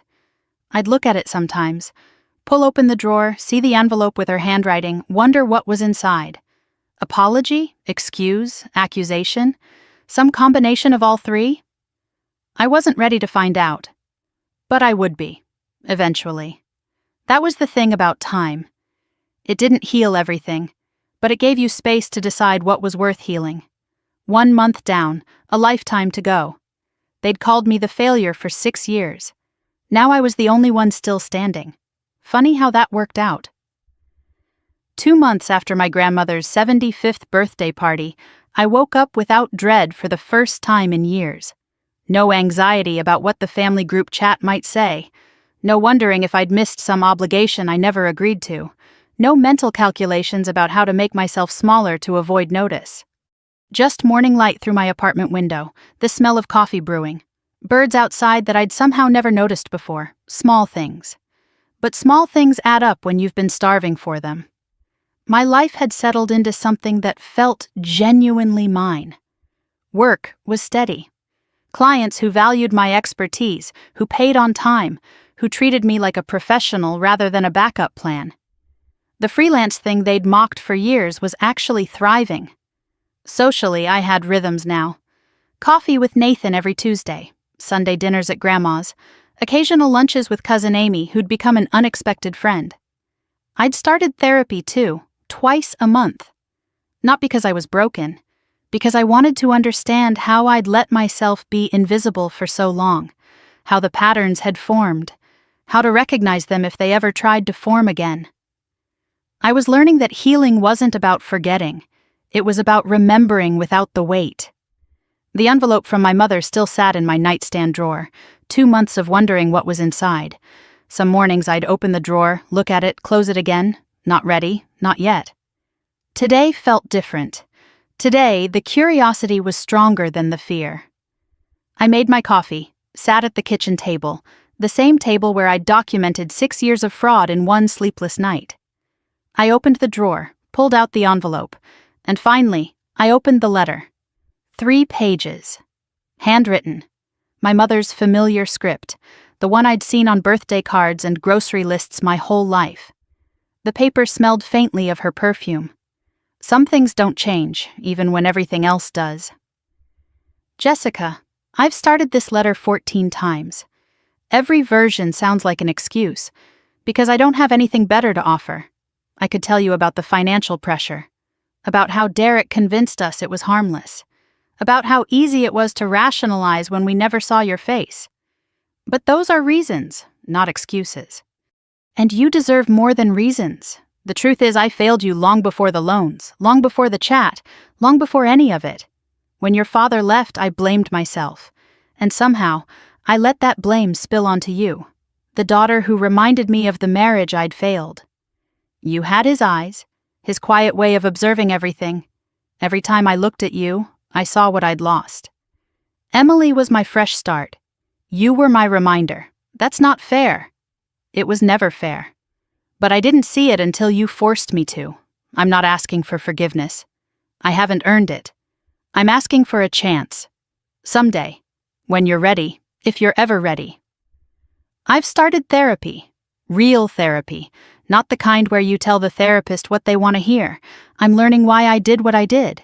It's not comfortable. But it's necessary. You were right. Understanding is new for me. But I'm trying. I love you, Jessica. I know those words don't mean much right now. But they're true. They've always been true. I just forgot how to show it. Whenever you're ready, if you're ever ready, I'll be here. Your mother, Diane. I set the letter down, read it again. Then a third time. It wasn't perfect. It wasn't enough. But it was honest. And honest was something new from her. I sat with that letter for a long time. The coffee went cold. The morning passed. Part of me wanted to call her immediately. The little girl who still wanted her mother to love her. Who still hoped that if she just tried hard enough, the relationship could be what it was supposed to be. Another part, the part that had survived 36 years of being unseen, knew better. Love without action is just a word. Pretty but empty. I would respond. But not yet. She'd asked for time. I needed it too. 2 more months. The full 6 months I'd originally requested. If she was still in therapy by then, still trying, still showing instead of just telling, maybe we could try. Maybe. I wrote back. 1 page. Honest. Mom. I received your letter. I've read it several times. I appreciate the honesty. It's more than I expected. I'm not ready to talk yet. I need the full 6 months we agreed on. Keep going to therapy. Keep doing the work. When the 6 months are up, I'll reach out. We can have coffee, see where we are. I'm not promising forgiveness. But I'm not closing the door either. That's the best I can offer right now. Jessica, I mailed it that afternoon. The first step toward something. I didn't know what yet. 3 weeks later, my doorbell rang. Early evening. I was making dinner. Still standing over the sink because some habits are hard to break. Through the peephole, I saw Emily. No designer bag this time, no perfect makeup, just my sister looking smaller than I'd ever seen her. I almost didn't open the door. But something told me this needed to happen. She stood just inside the doorway when I let her in. Didn't sit, didn't try to hug me. I'm not here to make excuses. I'm not here to ask for forgiveness. Then why are you here? Because I owe you something I've never given you. What's that? The truth. She took a breath. Her hands were shaking. I was jealous of you. My whole life. You were always so capable, so steady. Grandma loved you in a way she never loved me. I had the looks, the followers, the perfect life everyone could see, but you had something I couldn't buy or fake. You had substance. and I hated you for it."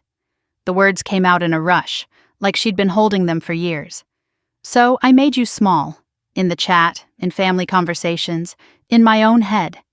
If I could convince everyone you were a failure, then my success meant something. But it didn't. It never did." She met my eyes for the first time.